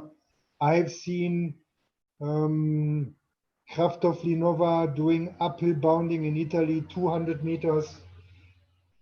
There's a very simple criteria. This is quality. The quality has to be 100%. So quality reduction means neuronal fatigue will lengthen the contact to the ground. So it will not provoke the adaptation I'm looking for. I look for short contact and look for delta force. So the 80 meters, you will not do 80 meters. You will stop. The criteria is short contact to the ground. The problem is how to evaluate this. We have some very few places on planet Earth. One of them is in Germany, where we have contact ground force plate for 20 meters. So the athletes, the sprinters are sprinting, we can measure the contact, or bounding. On the other side, you can get some feeling about the contact time by sound and by video also, but the best is measuring. So please, the limiting factor is 100% correct technique. Competition situation changing. Lack of competition and changes in competition has always been a problem in Asia and Indonesia. So this actual COVID-19 situation is a different story on big scale, but actually nothing new. We have always suggested you that when you are planning, plan backwards from the peak event. And if there are not enough competition or changes in the program, organize yourself. You can communicate. This is one advantage of globalization. You are not the only one having that challenge. So you do in your sport a tournament. You organize your competition with your regional federation, with your national federation. And if they are not partner, organize it on coaches level. Make a competition tournament with the coaches from the other volleyball club. Next question was drinking cold stuff in the night. Okay. Drinking cold drinks in the night. If it is German beer, it should only be good. No, sorry, I didn't say that. It depends when you are dehydrated, and our athletes have a tendency to be dehydrated. They don't learn that being thirsty is a signal which is actually too late. It indicates already that you have missed the optimal saturation, the rehydration. So if you're thirsty in the night, please go ahead and drink, if cold or warm. It's a question about your stomach. I had my last drink in the middle of the night 2 nights ago. I took some juice, which was refrigerator temperature, because I didn't drink enough during daytime. Try to avoid need of drinking in the night by drinking enough during daytime. And remember, the key element is you drink before you feel thirsty. Okay, then what was the other one? The other one is when you wake in the night, always wake in the night, not enough recovery, not enough rest. I think there's many sleeping management. So you think that, the question, if people cannot sleep, is that the question? Yeah, the question is not enough sleep and during ice, during cold water. That's just one question, Okay. actually. Ice, the sleeping is crucial. And it's very simple. For recovery, you need anabolic situation. The hormones in anabolic situations are produced. So when you are sleeping now during my answer, you are productive, you are producing testosterone, and you increase your recovery. This you do only during sleeping. So lack of sleep is reducing the hormone production and recovery. Alcohol is reducing the hormone production and recovery. So the worst thing you can do is not sleeping and having a party in the night because you managed it to the finals. Try to get quality sleep. Now, quality sleep is a question of light. Most of you have the bad habit to have the telephone and some high-tech equipment with this blue light in the room where you sleep. This will disturb your sleep quality. This light is counterproductive. So get rid of that light or cover your eyes like you see in planes, that your eyes are really complete dark, because then your hormone system can kick in. You will reduce the quality of sleep if there is light, and especially the light from your mobile and other items. This blue light is a disturbing factor. So not only quantity of sleep, but also quality of sleep is crucial. Bapak Guntur, we have another question. The first is from Mr. Kwong Kar Jun. He asked about can we start strength endurance training before we start with the maximal strength? So this question about in one session or in one periodization. I don't think it is in one session because this would be It is in 3 weeks before, yeah? Okay. Okay, so it's a question of periodization. My question would be, what is the event? What is the performance limiting factor? So if it is a strength endurance event, then it depends on the length, the volume of the load. Example, 800 meter, 1 minute 40, 45 is a strength, speed strength, endurance, speed strength, and even maximal strength influence. So with 800 meters, I would do maximal strength, but neuronal maximal strength, and then I would do speed strength. If you don't want to do bounding, if you want to do maximal strength, neuromuscular maximal strength, followed, then you can do uphill running. Then you do it first, neuronal maximal strength, and after this mesocycle is finished, then you can do uphill running for endurance strength or strength endurance. I have practiced maximal neuromuscular strength. We talk about 7 times body weight. I repeat it, 7 times body weight leg press machine with double leg, 3 repetitions. So this is a female athlete. She was 48 kilo.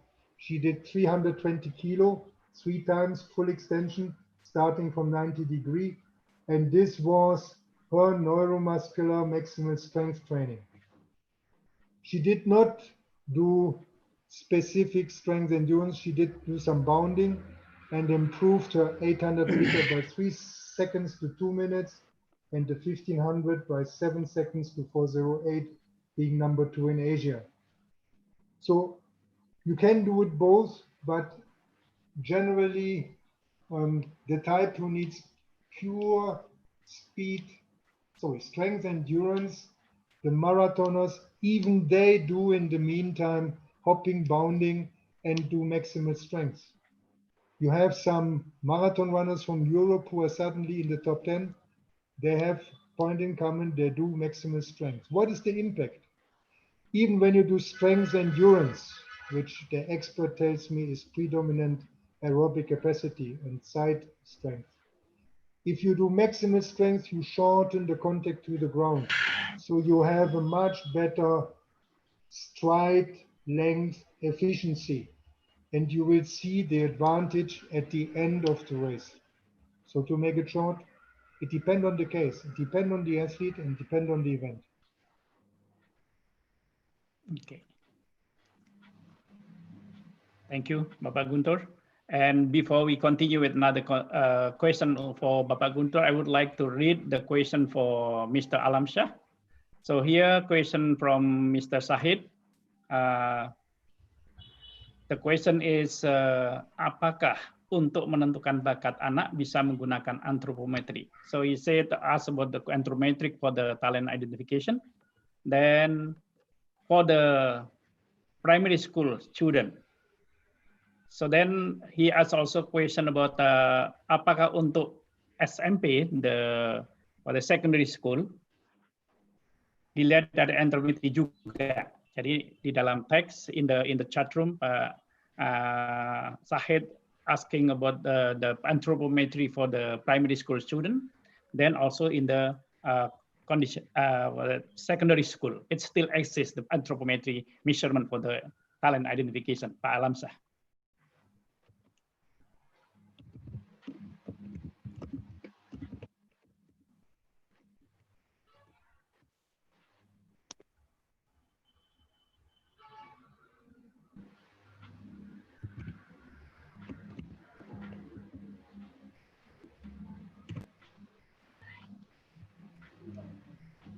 So voice is not coming, sir.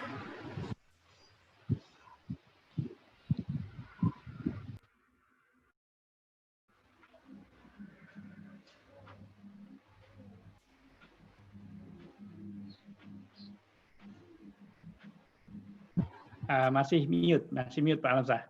Di unmute supaya suaranya bisa. Ya, oke. Oke.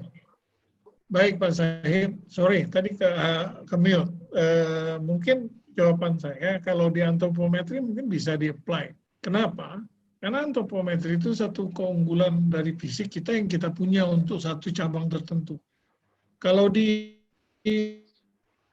atletik mungkin di maraton leg-nya lebih panjang dari badannya. Kalau di kita mungkin lebar telapak tangan yang harus lebih gede dari orang-orang umumnya.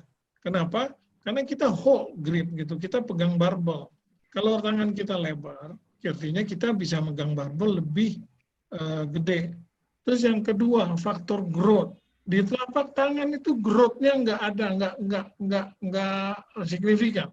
Nggak makin tambah umur makin lebar, enggak.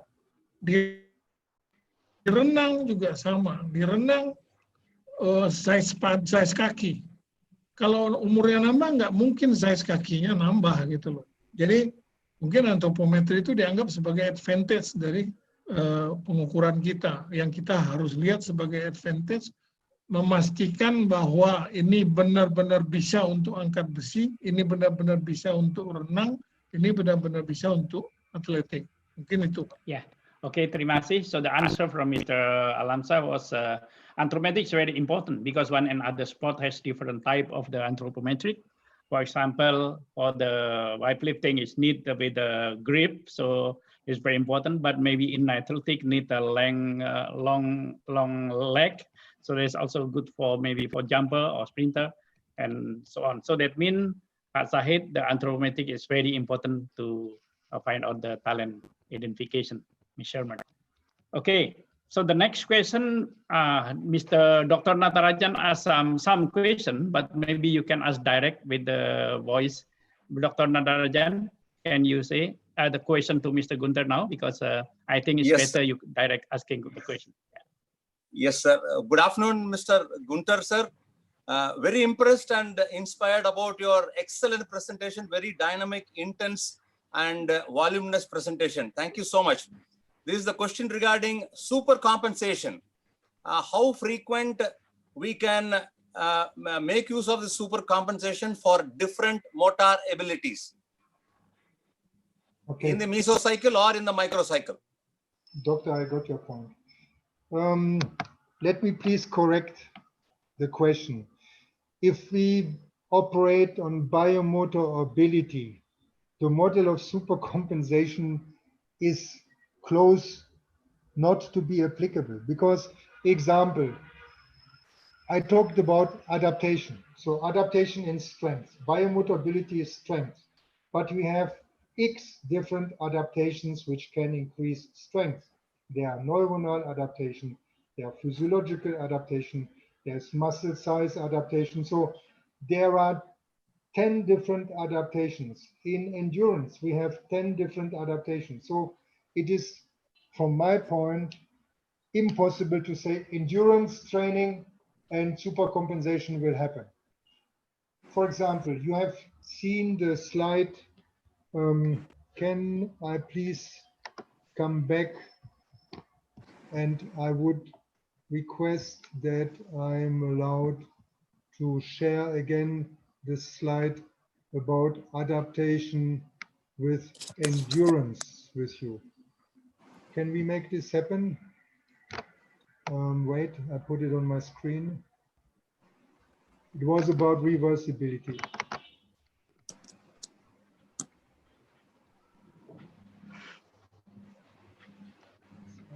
From current slide. So now how can I get into, where is my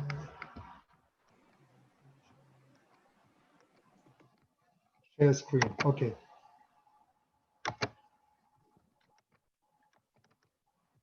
Can you see the screen? Yes, sir. Yeah. Okay. So now this is one biomotor ability.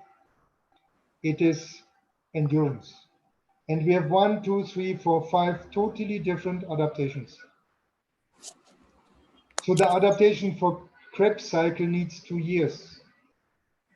The cross-sectional size of slow twitch fibers is done after 3 months.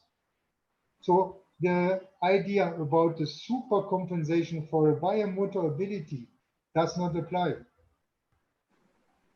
You can operate on fatigue. You can say, okay, I work with neuromuscular component. I work on speed strength or maximal neuromuscular strength. So there is fatigue. This fatigue will need around 2 days. Then I could do a new neuromuscular fatigue. I will give you a very concrete example, which hopefully answered the question. We have evaluated the speed strength, the drop jump performance of world-class sprinters, female. And we measured the training performance by jumping height divided by contact time. And we noticed that in the periodization, there were 3 days where the performance was piss poor. One of them was January 1st. So I thought first she had a party the day before. Was not the case. Then they were pretty regular. I checked into menstruation. It was not menstrual cycle. So what we then found out, the day before the poor speed strength, neuromuscular performance, she did in training always the same content. She did tempo run with anaerobic lactic load. So you see, this is an example for me. You have a load, supercompensation. What can you do next? So it's not only influencing when can I do next time tempo run, it is influencing when can I do next time neuronal fatigue related load. So the question is a very, very tricky question. For me, it's a mission impossible to answer it on the level of biomotor ability. You have to split it down into adaptation areas. I hope this became a little bit clear. Yes, sir. Thank you. Thank you so much. So we can conclude or come to a conclusion that this supercompensation is only for this strength, maximum strength or speed or a little bit of reactive strength. No, we can conclude that supercompensation as a model is a fantastic educational model to explain the principle based on one single glycogen level in the leg, but it's not matching reality. It is much more complex than this load recovery and I'm better. This is not the case. Okay, thank you. So Thank you so much. I want you to bury the model of supercompensation and only use it to introduce a principle, but to make it clear, the adaptation is much more complex, especially time-wise. Sure, sir. Sure. Thank you so much, sir. There was another question. I saw somebody ask about circadian rhythm. How to prepare competition on the other side of the world. What I can do, I can send you a presentation I had recently about that. I presented in Olympic Committee in Rio. To make it very simple, circadian rhythm, 1 day needed for 1 hour time difference. So if you know there is a time difference of 8 days, travel that you are at least 10 days before when you need to perform there. And this is not the final. This may be the heat or the semi-final where it counts. So make sure you have in Asia one country which prepared sprinters 4x1 for 4 years. Then they had to travel to Atlanta. They wanted to save the money to go early. They came last minute and were 1.5 seconds slower in the heat because the circadian system did not change. It's a simply question of time. 1 hour, 1 day, you are on the safe side. Thank you, Mr. Gunter. It's me, Speedy. I asked the question. Okay. Thank you very much, Speedy. Bapak And Guntur. second, Speedy, you can prepare at home. You can change already your sleeping rhythm at home to come into a similar. Thank I you so also much. want to Thank you. welcome Muzi from Eswatini, Rakesh from Nepal, and Pahari I saw. Okay. And Sam, Thank you, I'm so Kunja. glad to meet you after a long Thank you. time, after long. Okay, thank you for the answer. But before we close, we still have one question from Mr. Venkata Reddy Bora from India. He asked about how many days the top from many maintain for the elite athlete. So this, I think this will be the last question, Pak Guntur. Thank you. This is the $1 million question.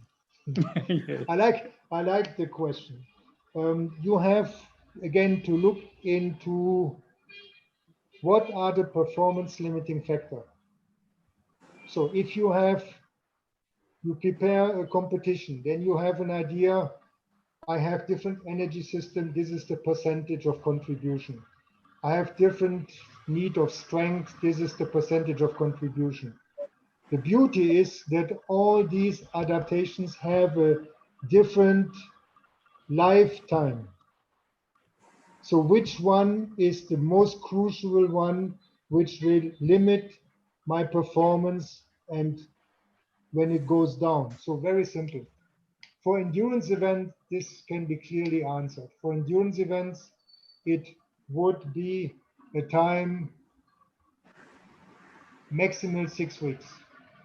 3 weeks guarantee, 6 weeks maximum. Then you will see a reduction of aerobic capacity, which as a key factor will then reduce performance. So you come back to the mountains to do your aerobic block.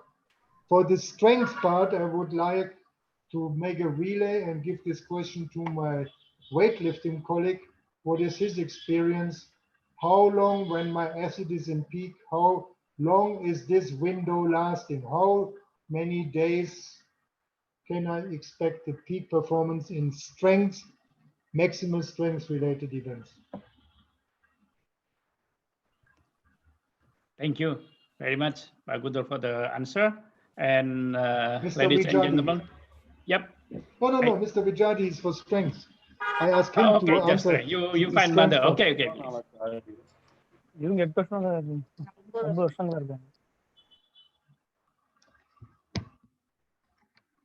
I'm not sure he heard me. I have him on the screen. I see him. I see. Yeah. Not yet.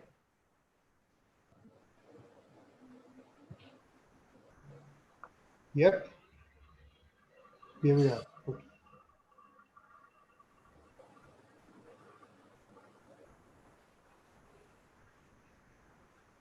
Don't kick your computer.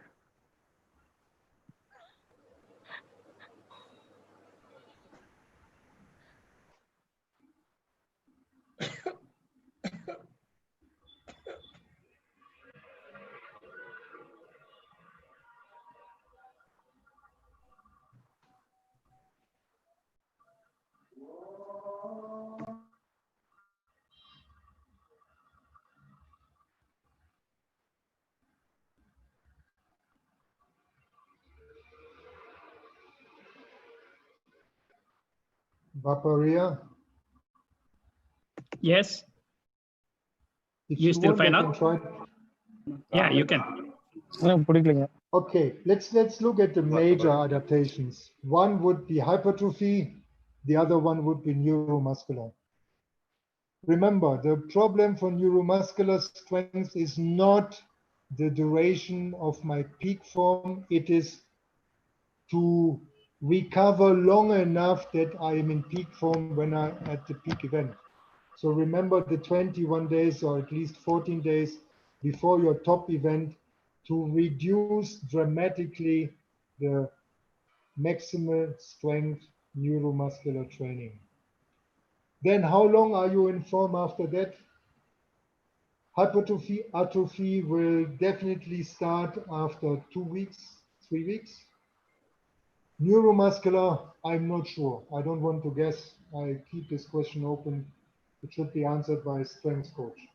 But the problem is not how long you are in form. The question is, did you do the necessary recovery before the peak competition? And this most of our coaches don't do. So they are surprised that after the competition, the athlete makes the best performance. And this, as a technical director, I would complain. Your job is to be top form for the medal at the peak competition and not 1 week later. So the problem is not how long is this peak form. The problem in strength is ensure that your athlete is recovered to have peak form in the top competition. Okay. Thank you so much, sir. Okay, thank you very much, Bapak Gunter. I think the question almost all answered. Maybe some, but I think we can answer. But for the Indonesian audience, Indonesian coaches, somebody asked to conclude the answer from Mr. Gunter and Mr. Alamsyah, but we'll do later with the Mr. AGC team. So they will conclude with a written answer in Indonesian language. I think Mr. AGC have to send to the groups later.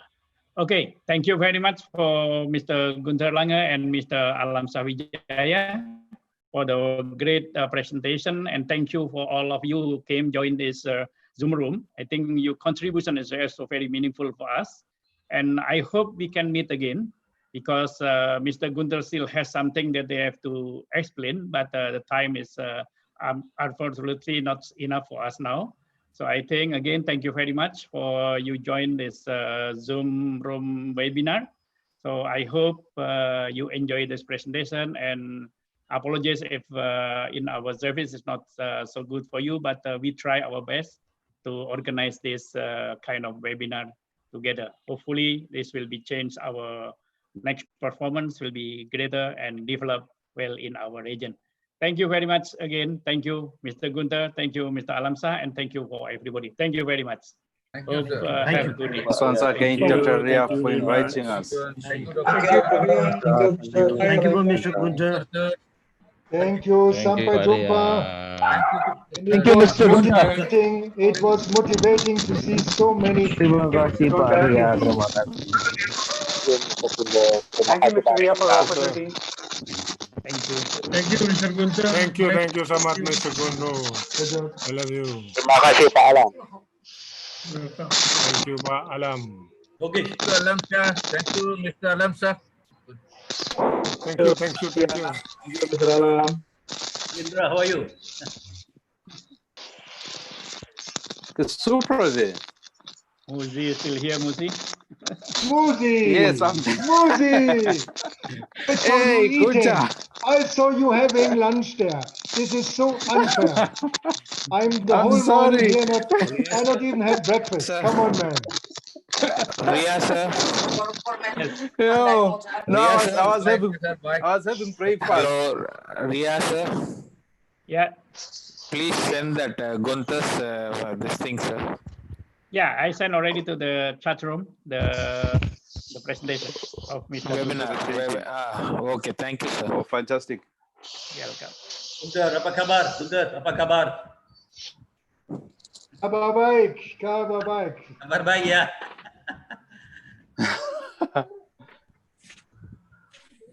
Bila mau datang Malaysia? Bila mau datang ke Malaysia? Goodbye, everyone, and have a great day. Thank you, sir. Thank you. Bye bye. Thank you, Ria. Bye bye. See you, Anba. Thank you. Bye bye, Sanjay. Thank you very much, sir. Thank you very much, Coach Gunter. Gunter sir, why don't you open your Bye. video? Still, I'm asking to you. I Thank you, have Mr. not yet Ria. Thank you, managed the Mr. technology. Gunter. Thank you very much, Hamka. Rosalind, Yeah. for always Hamka. coming. Thank you, Hamka, Mr. Rian. I Thank you, want you Mr. to Yes, sir. check Thank you, in sir. that fast switch fiber thing, okay? Yes, Thank you, good. Soria. Thank you, Sir Hi, Gunter. Janet. Thank you, Janet. Bye. Keeping just.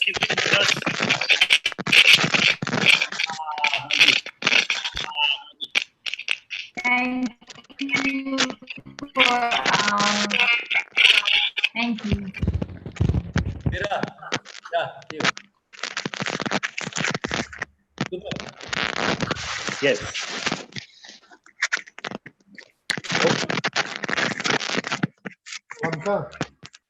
Hamka, can you hear me? Yes, yes, I can hear you.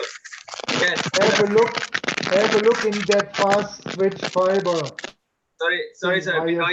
I can't hear you. Sorry. Yeah, Gunther. Yes.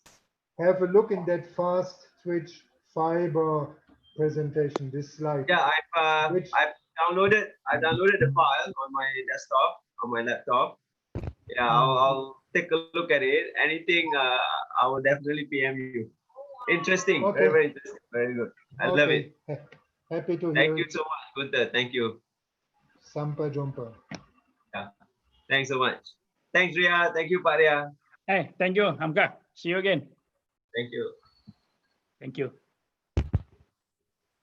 Ramani is sitting on his sofa like a king. You have to pick on me, yeah? King Feda. Gunther, it's not easy sitting down and listening for 2 hours. It's so much different from what we used to do. Yes. But I told you in Terima the kasih, Pak beginning, Ria. and I see that Pak Kasih. Harry is Bye, also lagi. still there. The format of webinar has its limitation. Yeah, definitely. But I found it to some extent easier. I can see Pak Harry in the background. I have some of you on the screen, so I see some reactions when I'm talking. But I think overall it is also for the presenter not easy because there's no, how to say, interaction. Yes, I can exactly. see when one topic is covered, I want to continue. I'm lecturing a little bit in the blue, but I think when I manage next time that you have my face on the screen, it's just a question of my computer, and that I have your faces there, then I can see when you start yawning and you lay down on your sofa and have a beer, then I know I should proceed faster. Yeah, maybe screwdriver instead of beer. Okay. What happened with the camera?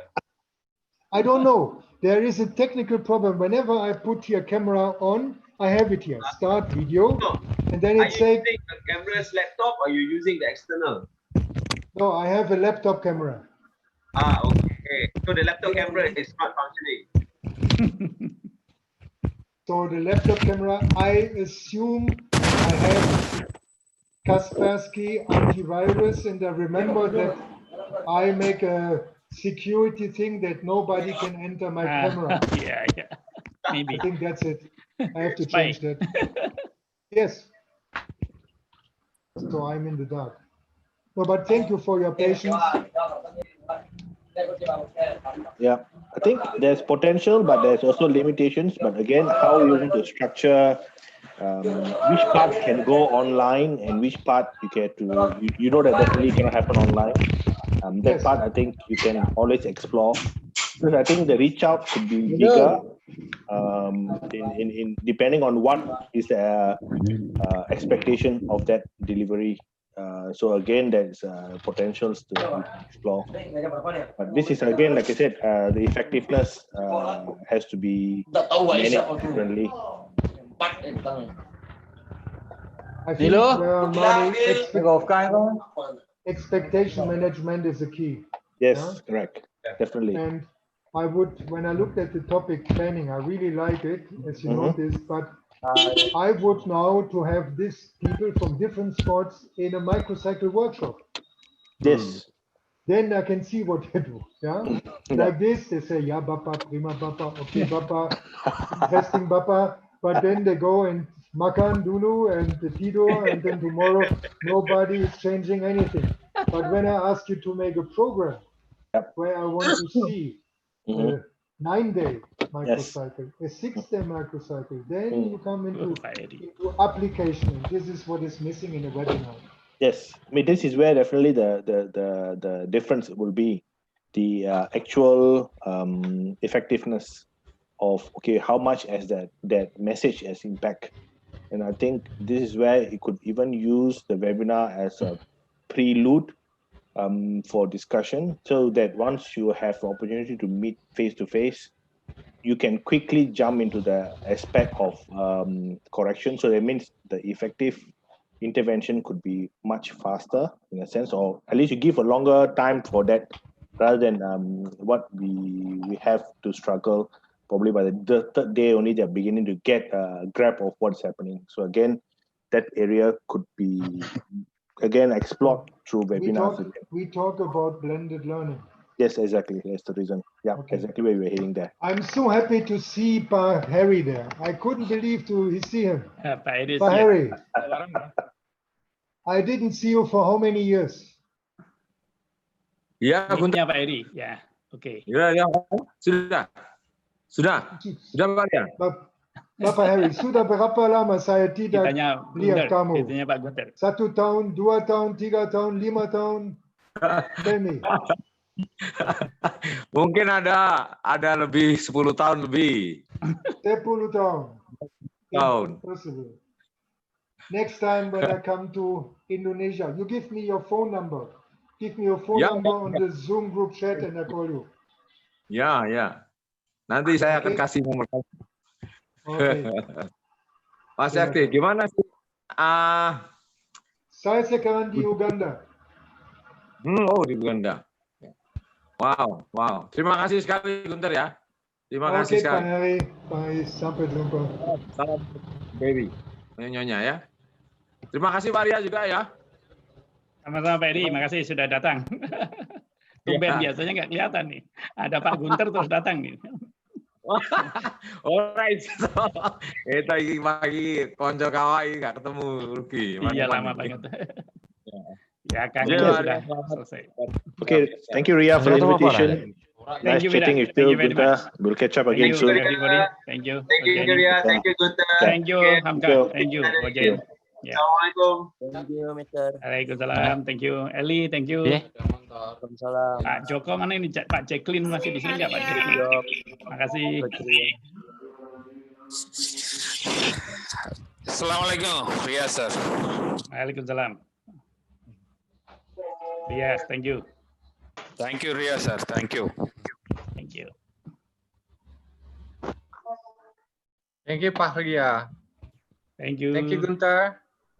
Yes, Sanjeeva, we see your roof, not you. Sanjeeva didn't see. Where are Kodi? We see your wall. Pak Imam Suhadi, terima kasih. Suhadi, yes.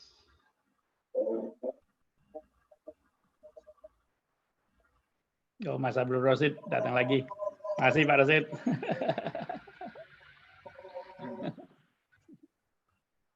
This was in the badminton hall. Ya, Pak Imam. Terima kasih. Terima kasih. Jelas Mika. Mana Rasmika? Mana nih Papa yang main ngomong yuk? Thank you, Gunter sir. This is Kamlesh. Terima kasih Pak Ria. Kamlesh, sure. Terima kasih. Yeah. Terima kasih Mas. How are you? Fine, sir. Thank you. Good to see you. So how are you, sir? Fine. You believe it or not, I'm doing almost normal work here. There is a lockdown, but I'm in the government. I move with my car like normal. I go every day to office. I work normal here. So I'm happy. Yes, sir. You are extraordinarily working. Papa main ngomong gitu. So Maya from Iran, you doing yoga where you change the head down. Beli baju ayo. Tinggal nanti kalau mau. Thank you, sir. Thank you, sir. Yeah, thank you, Veera, sir. I think he's left. Okay. Thank you. Dun. But thank you for everything. Your meeting is very okay and it's very good luck. Thank you for joining. Is this from Thank you Australia? all. Paparia. So From Maya Iran. is from Australia. Australia is from down under. Australia, not Iran. She's It's down Irani. under. No, it's down under. Look at the picture. Oh, okay. Yeah, yeah. It's down under.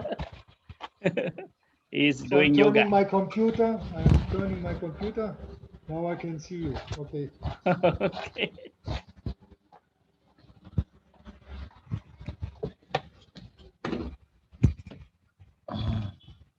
Oke, terima kasih kawan-kawan semua.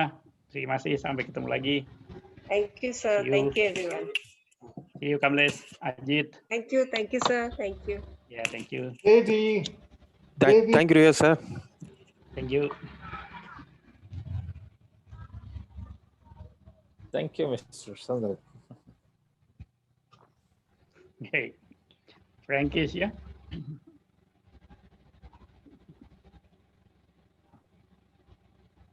Pak Devi, makasih.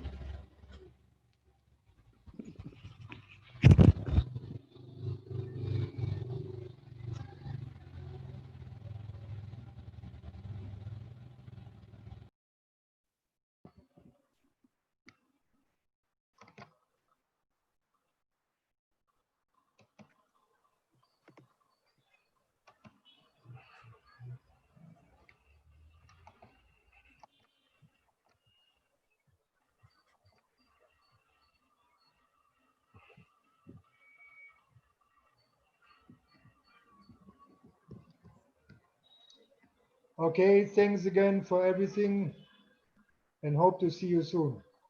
Sampai Thank you. jumpa, Paparia. Thank you. Thank you, Bapak Guntur.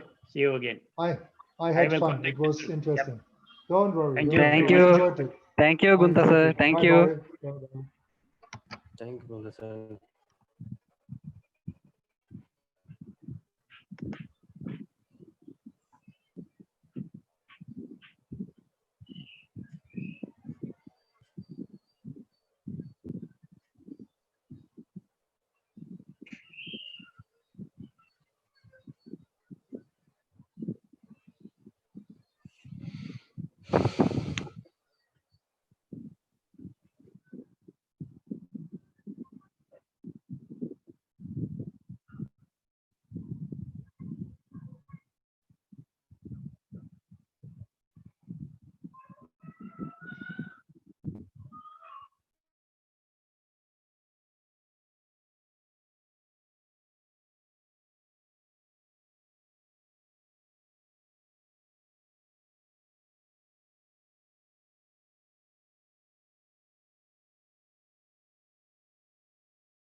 Clear again.